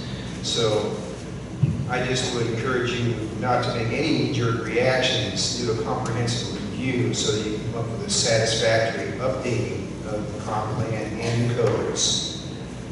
Next, I want to point out, Lemon Avenue is not a 20-foot right-of-way, it's a 40-foot right-of-way all the way up to Chestnut Avenue. I'm looking at it right now on the comp plan. This Lemon Avenue from Orange to Chestnut Street is 40 feet, and from Chestnut to the dead end is 20 feet. There's 40 feet of right-of-way on Lemon Avenue. So if it's a 2-lane road with no shoulders, I would presume that those lanes are 12 feet wide.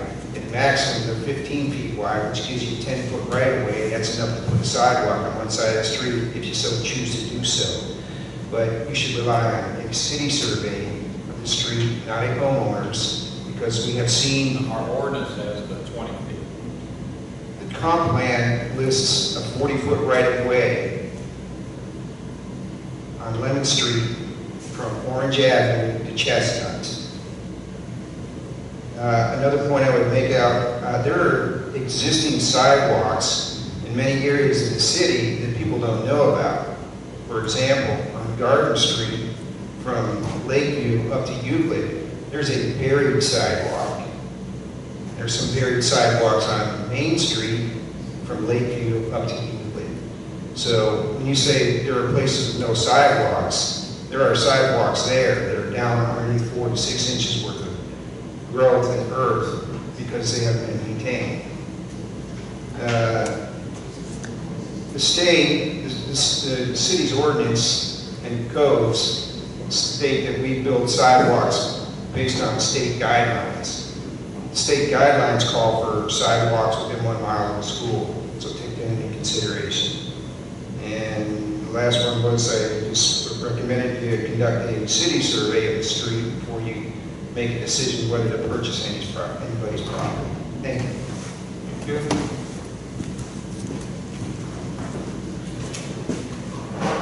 Nancy Weary, 435 West Delaware. You know, this has come up before you guys numerous times within the last year. And this is the first time I've seen you all say, yes, we're going to make them put in sidewalks. As Debbie pointed out, that is a very tree canopy area. And there's discussion currently going on about what's going on into the Coster property, which also they may end up putting their sidewalks in. Are you going to ask the current homeowner there to put a sidewalk in also? So there's a lot for consideration. Maybe have a flat fee and pay into something and then see what it develops, you know, a year from now down the road. You'll have the money to put it in if you need it.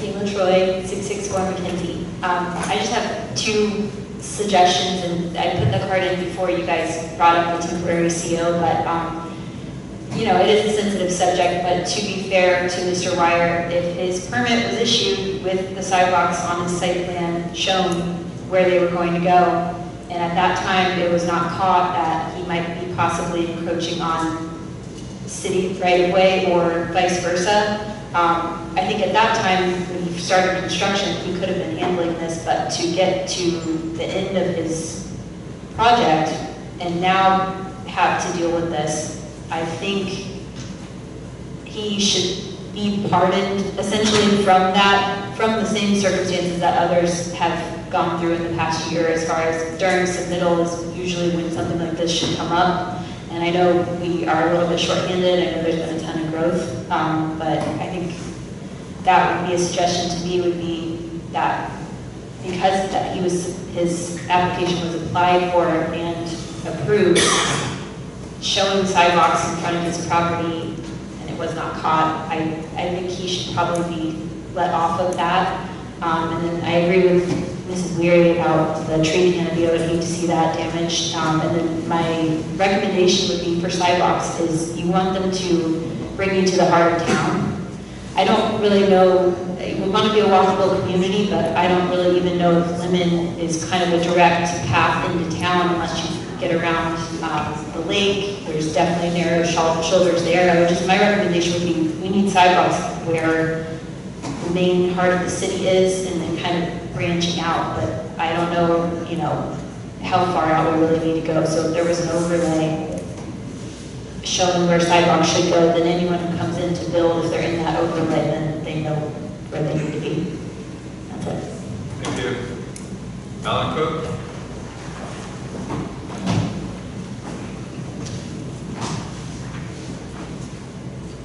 Alan Cook, 792 Oak Tree Lane. I'm Connor Technor, fearless leader, but I am chairman of the PLRDC. And we had a meeting, it was going to be set up. We arranged it through the PLRDC to meet with you. And this is like, God, Jim, this is 5 weeks ago, whatever it was, 3 or 4 weeks ago or something. And then I understand the meeting was canceled. And then I went to him and I said, what's going on? I said, I thought we were going to meet. And he says, well, they decided they were going to cancel it out. But my whole thing is, we were ready to go with this thing so we could meet with you guys. We had some plans on what we were going to do and everything. So we could move forward on this and we wouldn't be in this situation right now if we're in it. Okay? Now, I found out about this the other day, and I got a hold of that, and we went out there and looked at the situation. Because I know the first thing was that, well, let's put it across the street. Well, going out there, we have 5 big oak trees across the street, beautiful oak trees. And there was no way in heck that we would permit to put a sidewalk in there and tear those trees down. No way in heck. So we walked it, Debbie and me walked it and everything else, and we found it 3 feet and everything. And then the decision was, we talked about it, looked at it and stuff, and she had talked to you about this thing. And then what we had decided, not her and me, but I decided that in some way to get him to get this thing done, would he be willing to go for the price? But now you said clearing and stuff, that's not in there at all, because he's cleared, he's ready to go. All we'd have to do is work it out with him, okay, to turn around and get the price of the sidewalk, actual sidewalk, and go from that figure on. And as a chairman of the PLC, I'd be willing to work something out to try to make that work that way and put something in the funds. And then, Manny, you're the next one that's going to be coming up, right? For sidewalk? Yeah. Yeah, okay. So then I would try to get together with the three people and try to work something out to, don't put the sidewalk in, but get some money for a thing. Not no $6,000 or $8,000 or something. But I'm talking about what it would actually cost. Actually, I had her call White House yesterday and they never called her back. I got it, that's the one. So we were going to try to get a figure before this meeting tonight so we could decide where we were going price-wise. But that price is included in clearing and stuff. Correct? Is that what you said? Yeah, the price is included in clearing, but I just wanted them to understand how we're getting quoted, because we do get a quote. The city doesn't have, yeah, just the concrete. Just the concrete was over 6,000. Yeah, the concrete alone was $67.37.50 for the concrete. Not including The clearing, that's what I'm getting. That's on top of that. Right. Okay, so it's $6,000 for all the concrete, correct? That's 300 and some feet or whatever it is? All right, Cody. What? Let me finish what I'm saying. I'm looking at the clock. I don't care about the clock, I'm just Come on, telling you. finish your what answer. I'm saying. Thank you. I think it could be worked out if we could work the deal out with them to make this thing happen. That's all I'm saying. Thank you, Cody. My pleasure. Can I say something? Yes, please. I want to let everybody know, Mr. Wire and I were discussing this, and he had already said that he would pay me in lieu of fee. We knew the issues. We just weren't sure how it was going to work out because of the fact that we have a guide that tells us that we are going to charge him by the linear foot, and that we piggyback off of White House. It's kind of tough when you have a contractor, owner, builder, who can put in a sidewalk a lot cheaper. Now, it's understandable because we have to put it in. It would be nice to have clarity on exactly, I'm permitting and zoning. I do not want to be the person responsible for calculating somebody's sidewalk. I don't. And it puts me in a bad light. So, it would be nice if we're going to do the in lieu of fee, that we have a set price or we have some type of calculation that we follow for charging these people for their sidewalks. He has no issue paying the in lieu of fee. If the in lieu of fee is going to be based on the White House, I'd like it to be specified that that's who we go to at all times for our pricing, because we do follow them and piggyback off of them. They charge us $150 to each quote. The best way to do that is to address the ordinance and make those changes and so it's spelled out. Because what's happening, just in my time here, someone came before you at public comment and you just waived the sidewalk. So there's no consistency. So if we talk about, I know people say I'm bad with the rules because I talk about the rules. Well, it's because we don't have the discretion to sit down and negotiate individually. I mean, so if it says in lieu of, unless something spells out and says, in lieu of means just the price of concrete for X number or whatever that is, then okay, then we can do that. But in lieu of could mean the full value of what, she's got there. So the issue really is that there's some tweaks need to be made in the ordinance to make our job easier. And it would be nice because these site plans go for review. They go to the engineer, he reviews it, he determines that the driveways are in the correct, the aprons are in the correct place, and he determines that the sidewalks are in the correct place. So at that time, when they come for review, we can give them a quote for the interwell fee if we feel that that's an area that the sidewalk is not going to go into, and we can bring it to the commission meeting, and we can get it approved much sooner. So that's, we're just asking, I think, for a little bit more clarity. It's, like I said, it is written in the ordinance, but as of right now, we're still following the old ordinance, which requires arterial collector and gateway. Do we have a way forward right now? Either through directions or by motion? I believe this is one area where if we want to talk workshops, this would be an area that would be beneficial with the PLDRC and the commission. Because my understanding is you proposed some changes back to them. They said no, but never really officially came back to you. But keep in mind, no offense to the PLDRC, they're an advisory board. So at the end of the day, you make the final decision. And somewhere, yes, it's nice that the two boards can agree and you implement a recommendation in terms of there, but somewhere there's got to be some clarification, because we can't have meetings where people are going to come either at public comment and stand up and you're going to wave one sidewalk, and then we're going to end up getting sued by somebody saying, well, wait a minute, I didn't get that same benefit. I mean, that's the whole thing about government, is people look for consistency. They look for that you're following rules, and that you can look at the rules and they're not hard. And they apply to everybody. And that's kind of a little bit what's not happening here. There's some hodgepodge of various ones even prior to my time where sidewalks were waived, and they might have been on Main Street, they might have been in other areas. So you've waived more than what you've imposed. Can we have a motion, not a motion, can we have a direction to have a joint meeting between the PLDRC and the planning board, and the commission?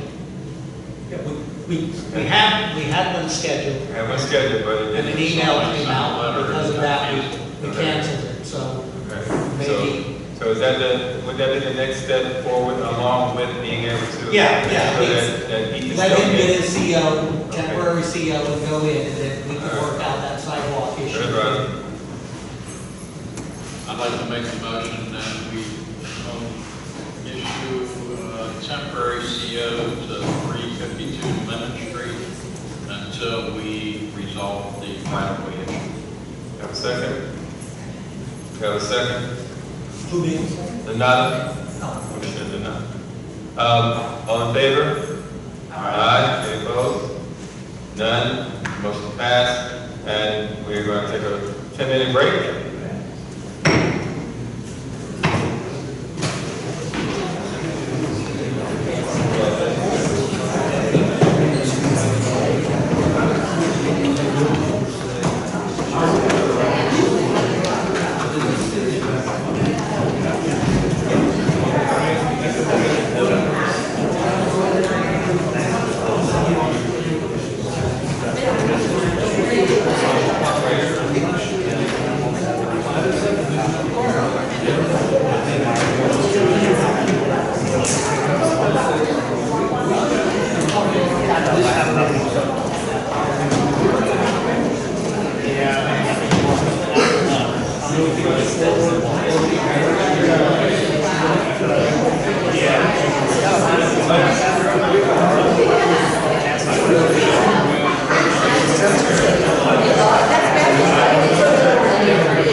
Okay, we are back in session.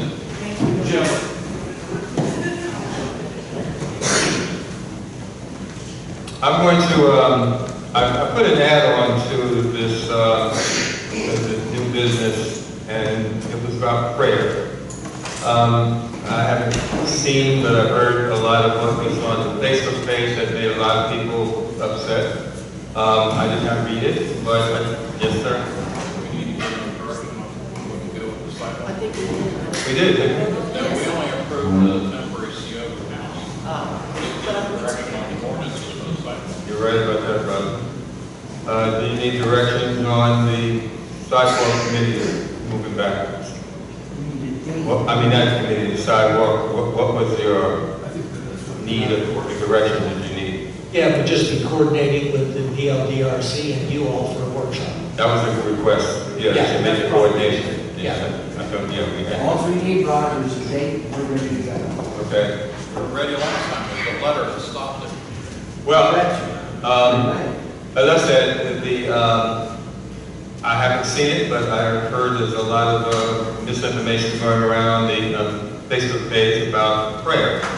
I'm going to read 2 letters that I got. Most of what I get in terms of communication, I read all of my letters, I answer all of my calls. So if anybody wants to reach me, I can be reached. Here's one letter that I received. Very disappointed about the prayer that was taken out of the meetings. All at the last workshop, you went to a moment of silence. This was not voted on, and it looks like Mayor Burton decided to implement this. There was no vote to go to remove prayer. I have attended many meetings over the last 12 years, and there have been no problems until Jim said that he is an atheist. That's fine, and he or anyone else can choose to participate or not. My belief, all decisions made by the dais should be done with prayerful consideration. One letter. And then I have another letter here. This is, I won't read the name, but even up north in North Carolina, bad news travels like wildfire. Just heard that you threw out God's blessings throughout the window. Removing prayer from my city meetings is just wrong. I've always looked up to you as a good, respectable, upstanding Christian who would stand up for his beliefs. To do this just shows that you are jumping on the bandwagon and all the other politically incorrect. In Matthew 10:33, God's word tells us, whosoever should deny me before men, I also will deny him before my Father which is in heaven. There was only 2 letters I got. I responded to one of them, and then I made a copy of it to one of the other persons. Even in God's country, the devil's imps are like roaring lions going back and forth, seeking whom he can destroy. In all things, we should consider the source before we consider the substance therein. That said, I thought it would help to alleviate any concern if I send you my response to someone else's email from a Facebook post. And it would be the shortest distance between 2 points. Here's the letter that I wrote and who I sent. Thank you for sharing your position on prayer. I can respect that. However, I had no knowledge of your personal belief on prayer, and it had no bearings on my decision to open up last week's workshop with a moment of silence. The agenda to all city meetings include a call to order by the mayor, followed by ceremonial matters, which always includes a legislative prayer and a place of flag. As a commissioner and as a Lake Helen's mayor, I have visited every one of the 8 churches here in Lake Helen, and I've met with each of the pastors in these churches, and I've extended a standing invitation to come to open up one of our city commission meetings with the word of prayer. But as of late, with a number of workshops, special meetings, regular meetings, I've been unable to secure a commitment far enough in advance to add a pastor to our agenda. So, opening the majority of the meetings, I've been the one that's been giving the prayer, with special thanks and recognition to Commissioner Rutledge and former Mayor Buddy Snowden that accepted my request when asked for and volunteered to pray. I myself have been an ordained servant deacon for more than 35 years, so I have no problem praying. But with respect to the First Amendment rights of all of our citizens, regardless of what faith they may believe in or not, I left the door open to anyone that would be so inclined to pray in their own way. As for asking for a moment of silence, it has been the practice of all commissioners that I have been serving on for the past 15 years that in the wake of a horrific event like a school shooting, a destructive act that has caused death and destruction, to even special holidays. Roger added that on that it was D-Day, and moments of silence has also been an appropriate expression of respect. So there's been no slight or dramatic change to opening city commission meetings, as regardless of whatever posts litter the social media. Thank you for your time. For that, I did get a response, two responses. Thank you for your clarifications. It was much appreciated, and always you will be in my prayers. So I don't want it to be expounded beyond the veracity of what is not true. Now, what I've done, I mentioned that I've made inroads, outreaches to all city churches. That said, I'm now starting to take another tack. Because see, one thing about prayer, you don't have to be in the presence of somebody who's praying for you. But I think that the Word of God can be expressed in many ways. So what I'm starting to do is to provide each one of our city church ministers, pastors, I'm going to ask them to pray for us on their day, or whenever we have a meeting. At 7 o'clock on a Thursday, when we have a commission meeting, I've sent this out to all of the pastors and let them, in their own way, because God's presence can be felt no matter what. The devil is the one we need to be worried about. God knows what he is, and we know where he is. So I made this point because so many people that I respect and respect me for just the personality that I bring to this commission, God and I are not something that I play with. It's just not. Because I am a public official, I have to make allowances for our First Amendment, separation of church and state. Ideas that government should remain neutral. The legislative prayer, I had to look that up online. Everything that we want to have a question about is probably in this phone. Legislative prayer refers to an invocation given by a member of the clergy, a layperson, an elected official at the beginning of a governmental legislative meeting. The Supreme Court has permitted official prayer in one limited setting, and that means those meetings are legislative bodies, such as town boards, state legislatures. The practice of legislative prayer is so embedded in the history and the practice of the country that it does not violate the separation of church and state. The Supreme Court has repeatedly upheld the right of the government bodies to pray during legislative meetings. I should not have to say that, but it's necessary just to let you know. We are in God's hands no matter what. So I don't take it as offense, because being in this position, I hear my name gets bounced around 2 times in a number of different ways. But on this subject, this is a little bit more closer to my heart.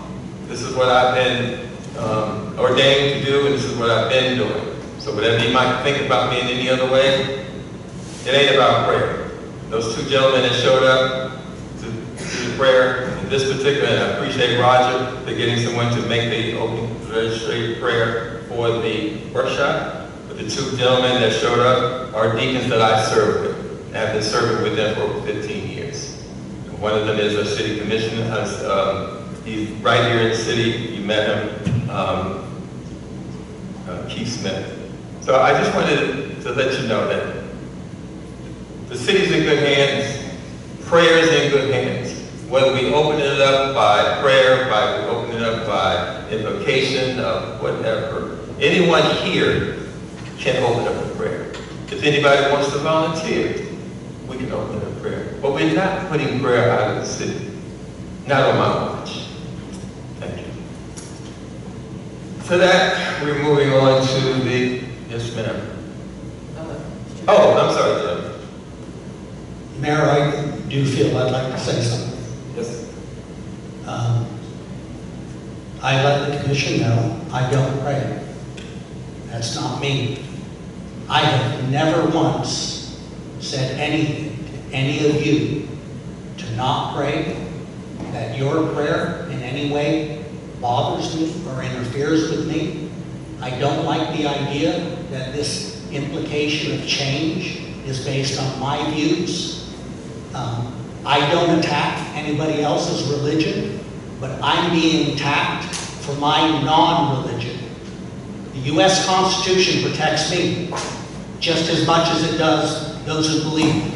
Freedom of religion also means freedom from religion.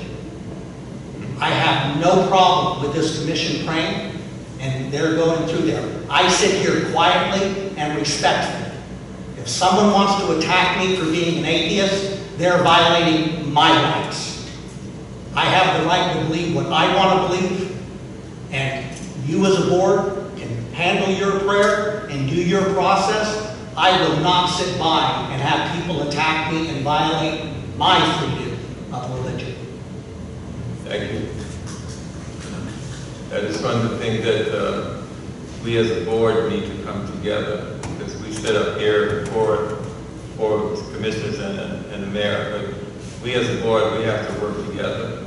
We have to not put our own personal beliefs before this board. That's why we're sitting here, to serve you, the commission, the community, and I appreciate you all.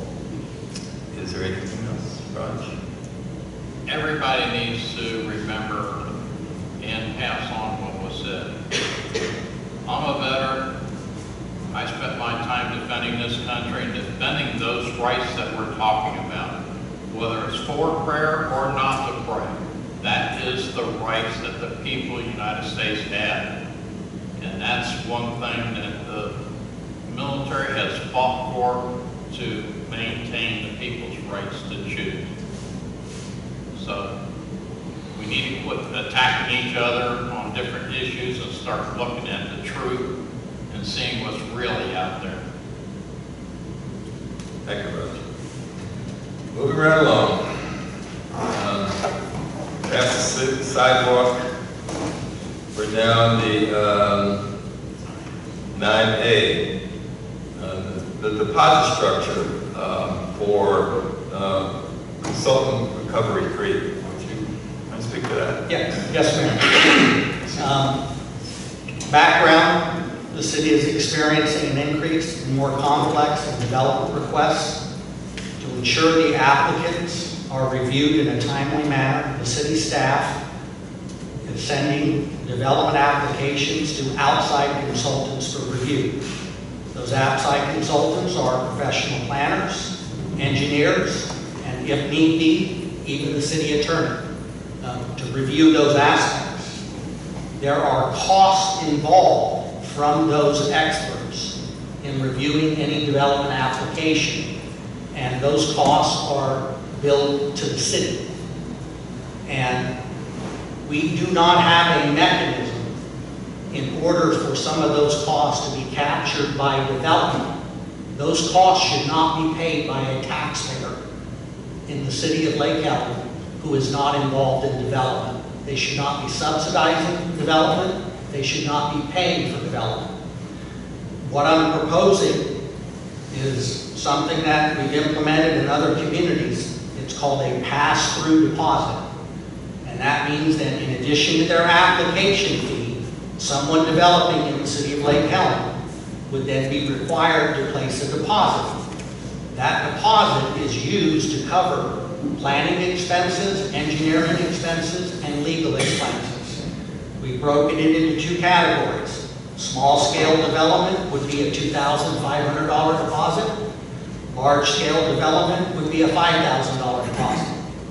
How that deposit works is those invoices that would come in from the planner, the engineer, and attorney if need be, would be deducted from that amount. The applicant would then get a statement showing what those charges were and how that's impacted their deposit. If their submittals are clean, and we don't have to have 10 rounds of reviews and what have you, it's very possible that when it's said and done, if there's a balance left over, that deposit gets returned to the applicant. If the cost of the development and review is exceeding that deposit, then we would stop work on that review and tell the applicant they need to replenish the deposit. You've already had a handful of cases where the taxpayers of Lake Helen have eaten development costs that should have been paid for by developers. By putting this in place, the taxpayer is protected and the developer should pay 100% of the cost of their development. In addition to that, LPG, the planning group that we used, also went through and did an analysis of some of our fee structure involving development, comp plan amendments, and those types of things, and updated a draft schedule that's in your folder, and these are more in line with Volusia County across the board. And so the recommendation is to adopt the deposit fee schedule and an update to our fee schedule involving the development fee application. It's kind of like impact fees. Citizens shouldn't be paying for the impact of development. Citizens shouldn't be subsidizing applications, shouldn't be paying for planners, engineers, and legal people for dealing with their private property. Discussion? I just want to say I agree 100% with that this conversation, and I think that everyone knows my stand on budgets and monies and taxpayers' dollars being spent frivolously and illegally sometimes. So I'm happy to see this.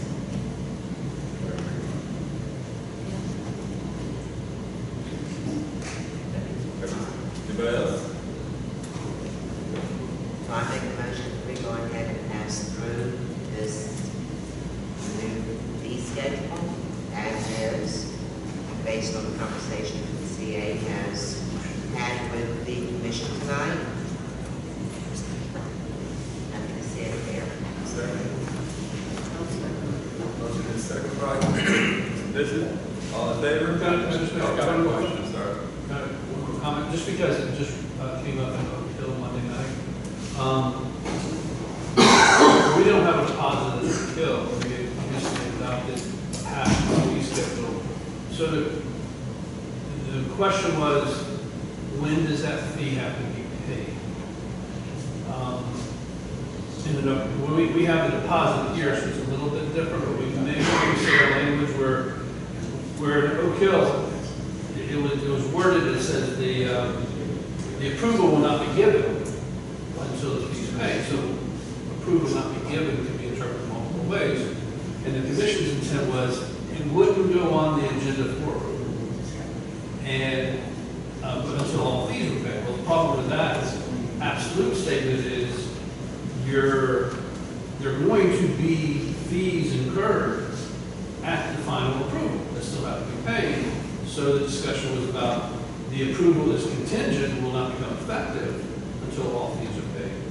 So what we added language in, and I can send it to Jim and Roxanne, is that that to get on the agenda for approval by the commission, the applicant has to make sure they have paid all, reimbursed the city for all invoices received by the city up to the end of the month, before the month is supposed to go on the agenda. So, say we had something on tonight. It would not have come on the agenda if all invoices through May were paid, reimbursed for those. And still, the approval is contingent on paying those final invoices incurred during the month of June, like if we have one now. So it wouldn't be, the approval would not become effective until all the invoices were paid that were incurred after May. So if you don't pay it up to the month before it goes on because one of the issues, you don't want to have a situation where if somebody gets approval, they're probably going to reimburse you. What if you say no? Are they going to come in and write you a check when you deny their project for the unpaid balance? So you want to try to get as much of that money up front. And that's why the deposit's a good idea, because we'll have that money there. And so we may kind of tie this in a little bit, and I can just to supplement saying, when it gets to, I wouldn't go down to zero, I might say, if you get down to $500, you got to replenish it, or we're not receiving, or something like that. But those are some small tweaks that I can work with Jim on, just because this just happened, and I've just been working on Oak Hill's fee schedule this week, rewriting it, and so it's fresh in my mind, and that's, you know, I apologize I didn't get with Jim beforehand on this, but it's just happened in Oak Hill. I was working on it today, so. And Scott, you're right, in the previous places where we adopted it, it's exactly like that. It works down to a certain dollar amount, and you are right. I'm going through the process right now of going back on previous cases and attempting to collect. And the comment was, well, I didn't get approved, so I don't know. That's not how it works. But to be honest with you, I think a denial would most likely incur more cost to the city. Because if somebody comes in and does everything right, as Jim indicated, they might get some money back. Because there's, you know, we This do isn't one revenue. review. This isn't revenue. Yeah, we do one review, yeah, it's just a cost thing. So we do, you know, if somebody does everything right, they come in with the right submittal, there'll be one review and approval, no comments, backs, resubmittals, but usually when something gets denied, there's been multiple comments and resubmittals and a lot more work on staff and consultants' part than on a project that's done right and have any issues. So it's the denials that probably cost the taxpayers more money than the approvals. And really, that's the cost of doing business. If you're going to come into the city, you need to know there's going to be cost incurred when you file that application. And there's no guarantee you're going to get your approval. And you need to pay for that up front. So I think the deposit's a great idea. I can send them just the language that I just mentioned to you, and we can come up with a dollar amount, $500, whatever Jim thinks is fine. You know, just so you don't get down to zero. You know, you got to have a cushion there in case they decide to walk and you get some bills that come in afterwards you can draw down on. So those are my only two. Do we need a startup date? What's that? Do we need a startup date in advance of us signing to know what, if any other projects come in, that they would then fall underneath this? Right now, we're not. Well, it's going to be tonight. Yeah, if you approve it tonight, If you approve it tonight, application comes in comes in tomorrow. tomorrow, it's not. Okay. Yeah, effective immediately. So, but I would do with those two comments, if y'all are okay with those things, just to. Just put that in the policy. Yeah, in the policy. My question is, so this is a policy change, right? Well, you don't have one. We don't have, so this is a new policy. New policy. Okay. Yeah. I mean, we have fee structures. But no deposit. Well, I'm just figuring if it's a policy or an ordinance. The ordinance already allowed the pass-through. You know, we looked into that, and Jim asked me about that a couple months ago. He said, you know, we need to do an ordinance to create a pass-through. The way your ordinances are written, it does allow for pass-through. You just have to adopt it with the new. We just need a fee structure. policy for it. So you just need a policy for it, and that's what this is. So we good? Motion? Second? Sorry, motion, second. All in favor, aye? Aye. No opposers, so the motion passes. That's it. Yes, Sign off one. go right ahead. So, We gave them direction on what we wanted to do, but we didn't make a motion to authorize them to go ahead and do it. is that, you get that? Do we need a motion to authorize you to To do it? authorize you to go ahead and negotiate for the right of ways. Okay. Well, We talked about it, but we you didn't. did, but I thought, and let's clarify that then, because now that we're going to push for a date between the PLDRC and the city commission, we want to get through that process and get that clarified, and then coming out of that, we determine whether we need to survey in terms of the right of way. Well, I was thinking that since we're already discussing the Lemon Avenue not having enough right of way to go ahead and negotiate with them on getting enough right of way for Lemon Avenue. And so that we can get that project done and over with. So, And the discussion with the PLDRC is going to be to make changes to the overall plan. so instead of a lumen payment, you want us to go ahead and do the survey, get appraisals? Yeah, I think we need a motion I need, to authorize you guys. yeah, to because do there it. is some expense involved in that. I make a motion that we authorize staff to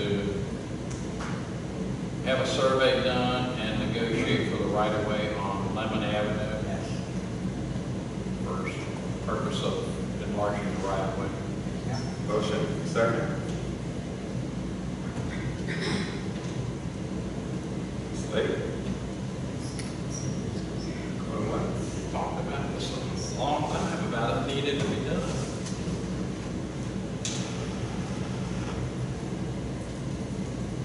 Nothing?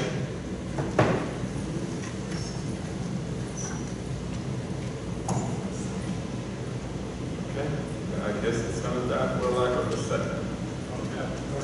Maybe we can revisit it when we come out of the Maybe after the meeting with the PLDRC, they'll have more So, I would like to review the comp plan again, because based off of what Mr. Preston said, there should be ample room for that anyway.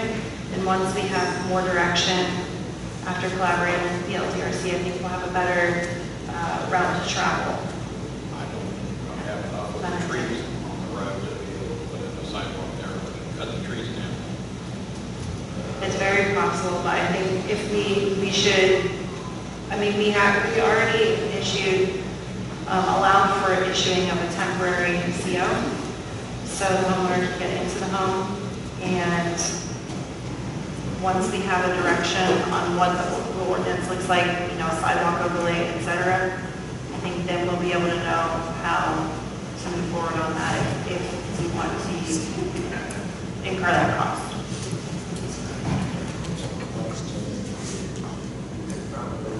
Going to sound very stupid, we have waived. I'm sorry, we have waived sidewalks. Kayla actually mentioned it. She was in the podium. Lemon Avenue, to me, it's very pretty. It is a canopy of trees.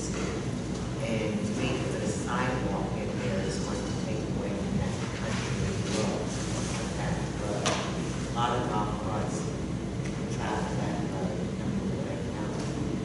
I don't A know. lot of people walk in Dodge cars too.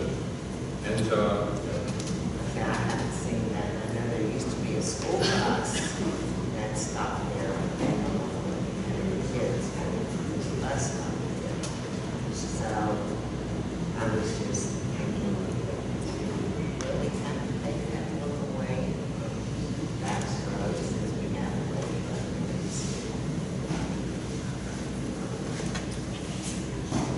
Yeah, I think once we collaborate with the PLDRC, we'll have a better idea of if that road will need to have a sidewalk and how to move forward with that. I kind of feel like we're a little bit blind right now. Really, thank you very much. I don't think we really have a great vision, and cleaning that up and really having that vision, I think will allow us the opportunity to see if that is needed. If we need to do like you suggested, to have the sidewalk around the tree to accommodate the trees, et cetera. So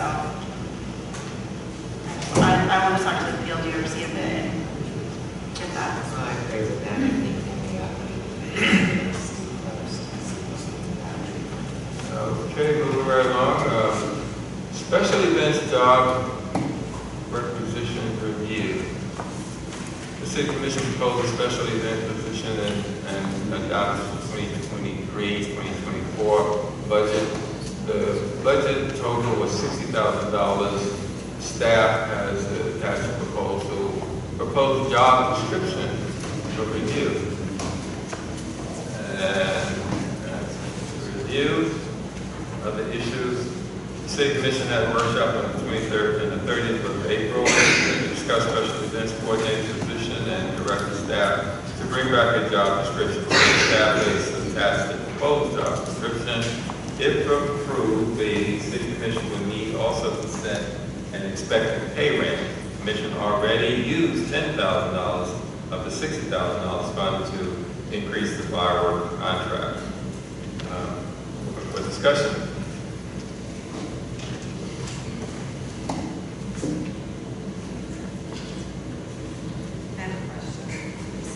Kevin Summer.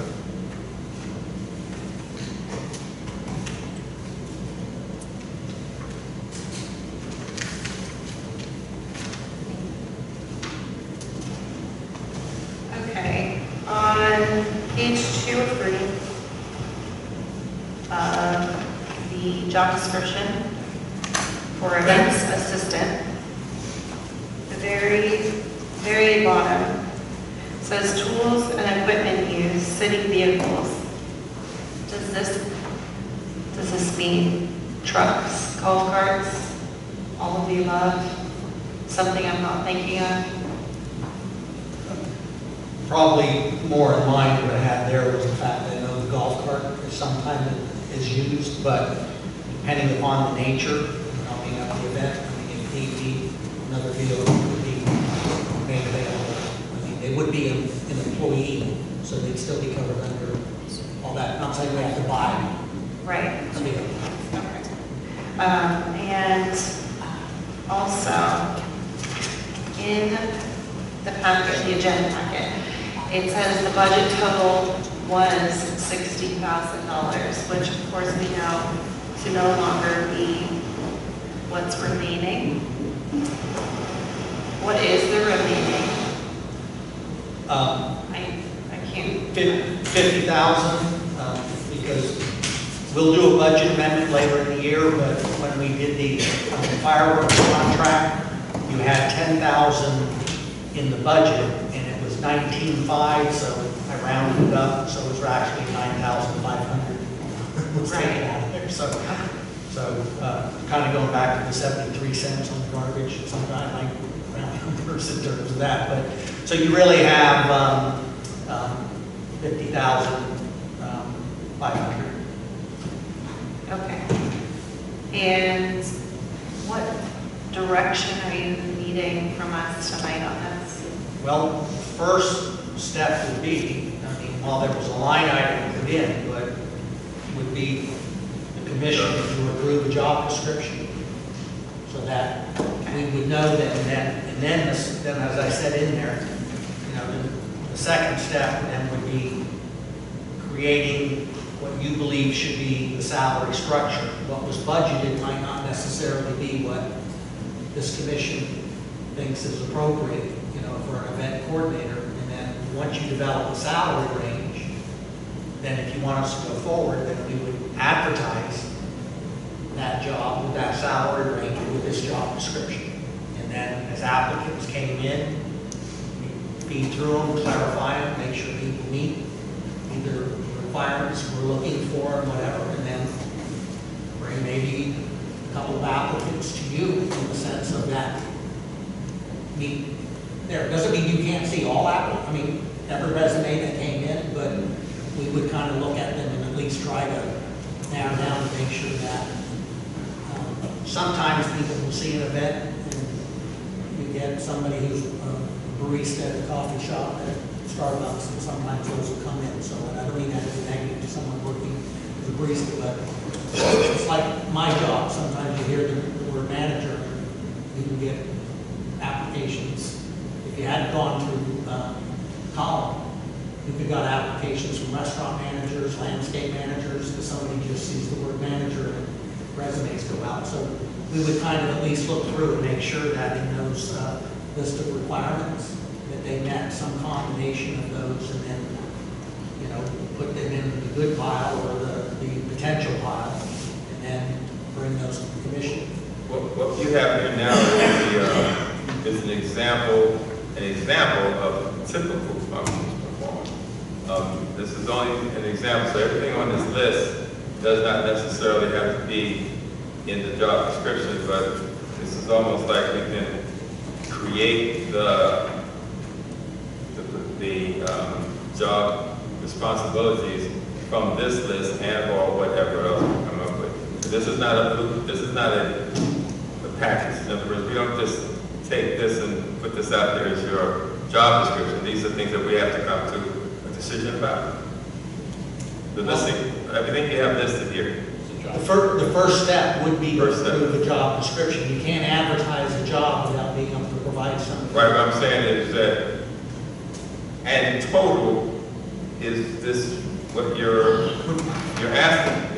Yeah. What it's asking for is only to serve as an example. Well, So that means that we don't have to pick everything on here, but we need to come up with some kind of a. yeah, if you don't want to adopt this, then each one of you should go in and do some markups and whatever, and then collectively come to a consensus. What Roxanne and I did was we reached out and we got job descriptions from other cities here in Volusia County that have event coordinators. Okay. And some of them were a little more expensive. They required a 4-year degree and what have you. And so we looked at Lake Helen in terms of their, like, for example, I mean, we did allow for, a high school diploma and GED. We do say bachelor preferred, but we do ask for a certain number of years of experience. So experience can serve in lieu of a piece of paper. So, I mean, if you want to make changes to this, by all means, I mean, just like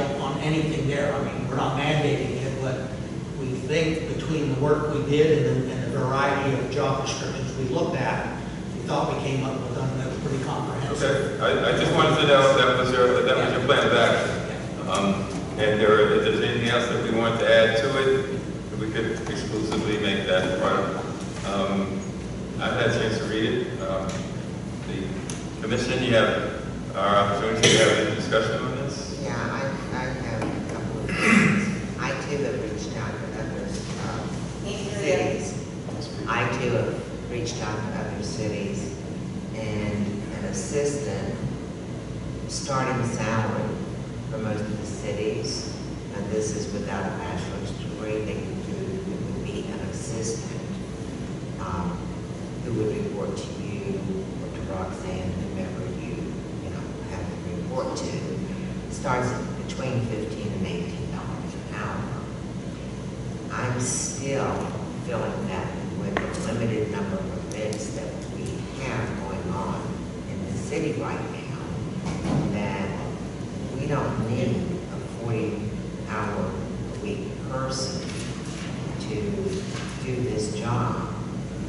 I would prefer to see that we have a temp employee at $15 an hour, no benefits, because once we start adding the Social Security that we have to pay, the FRS, the benefits, we're going to be up there really high. And if you start off with a temp employee, and they've got that 6 months, and they turn out to be doing great things and moving forward and trying to bring more people, you can always bring them on full-time later, other than just jumping out and saying, okay, let's hire someone 40 hours a week with 5 events a year. Don't disagree. We were just going on the fact that a position was put in, Right. so the assumption was it was a 40-hour position. So that's the reason we had it. Request a job description. But I just think that with our budget being the way it is now, and that added 52,000, maybe the ECHO grant, I don't think that it would be uncommon at all to put someone in a temporary position with no benefits at $15 an hour for 6 months. And that would give them time and time to go look at it, see how we do. We're in June, and the budget was in October, so not like you've got some questions and some issues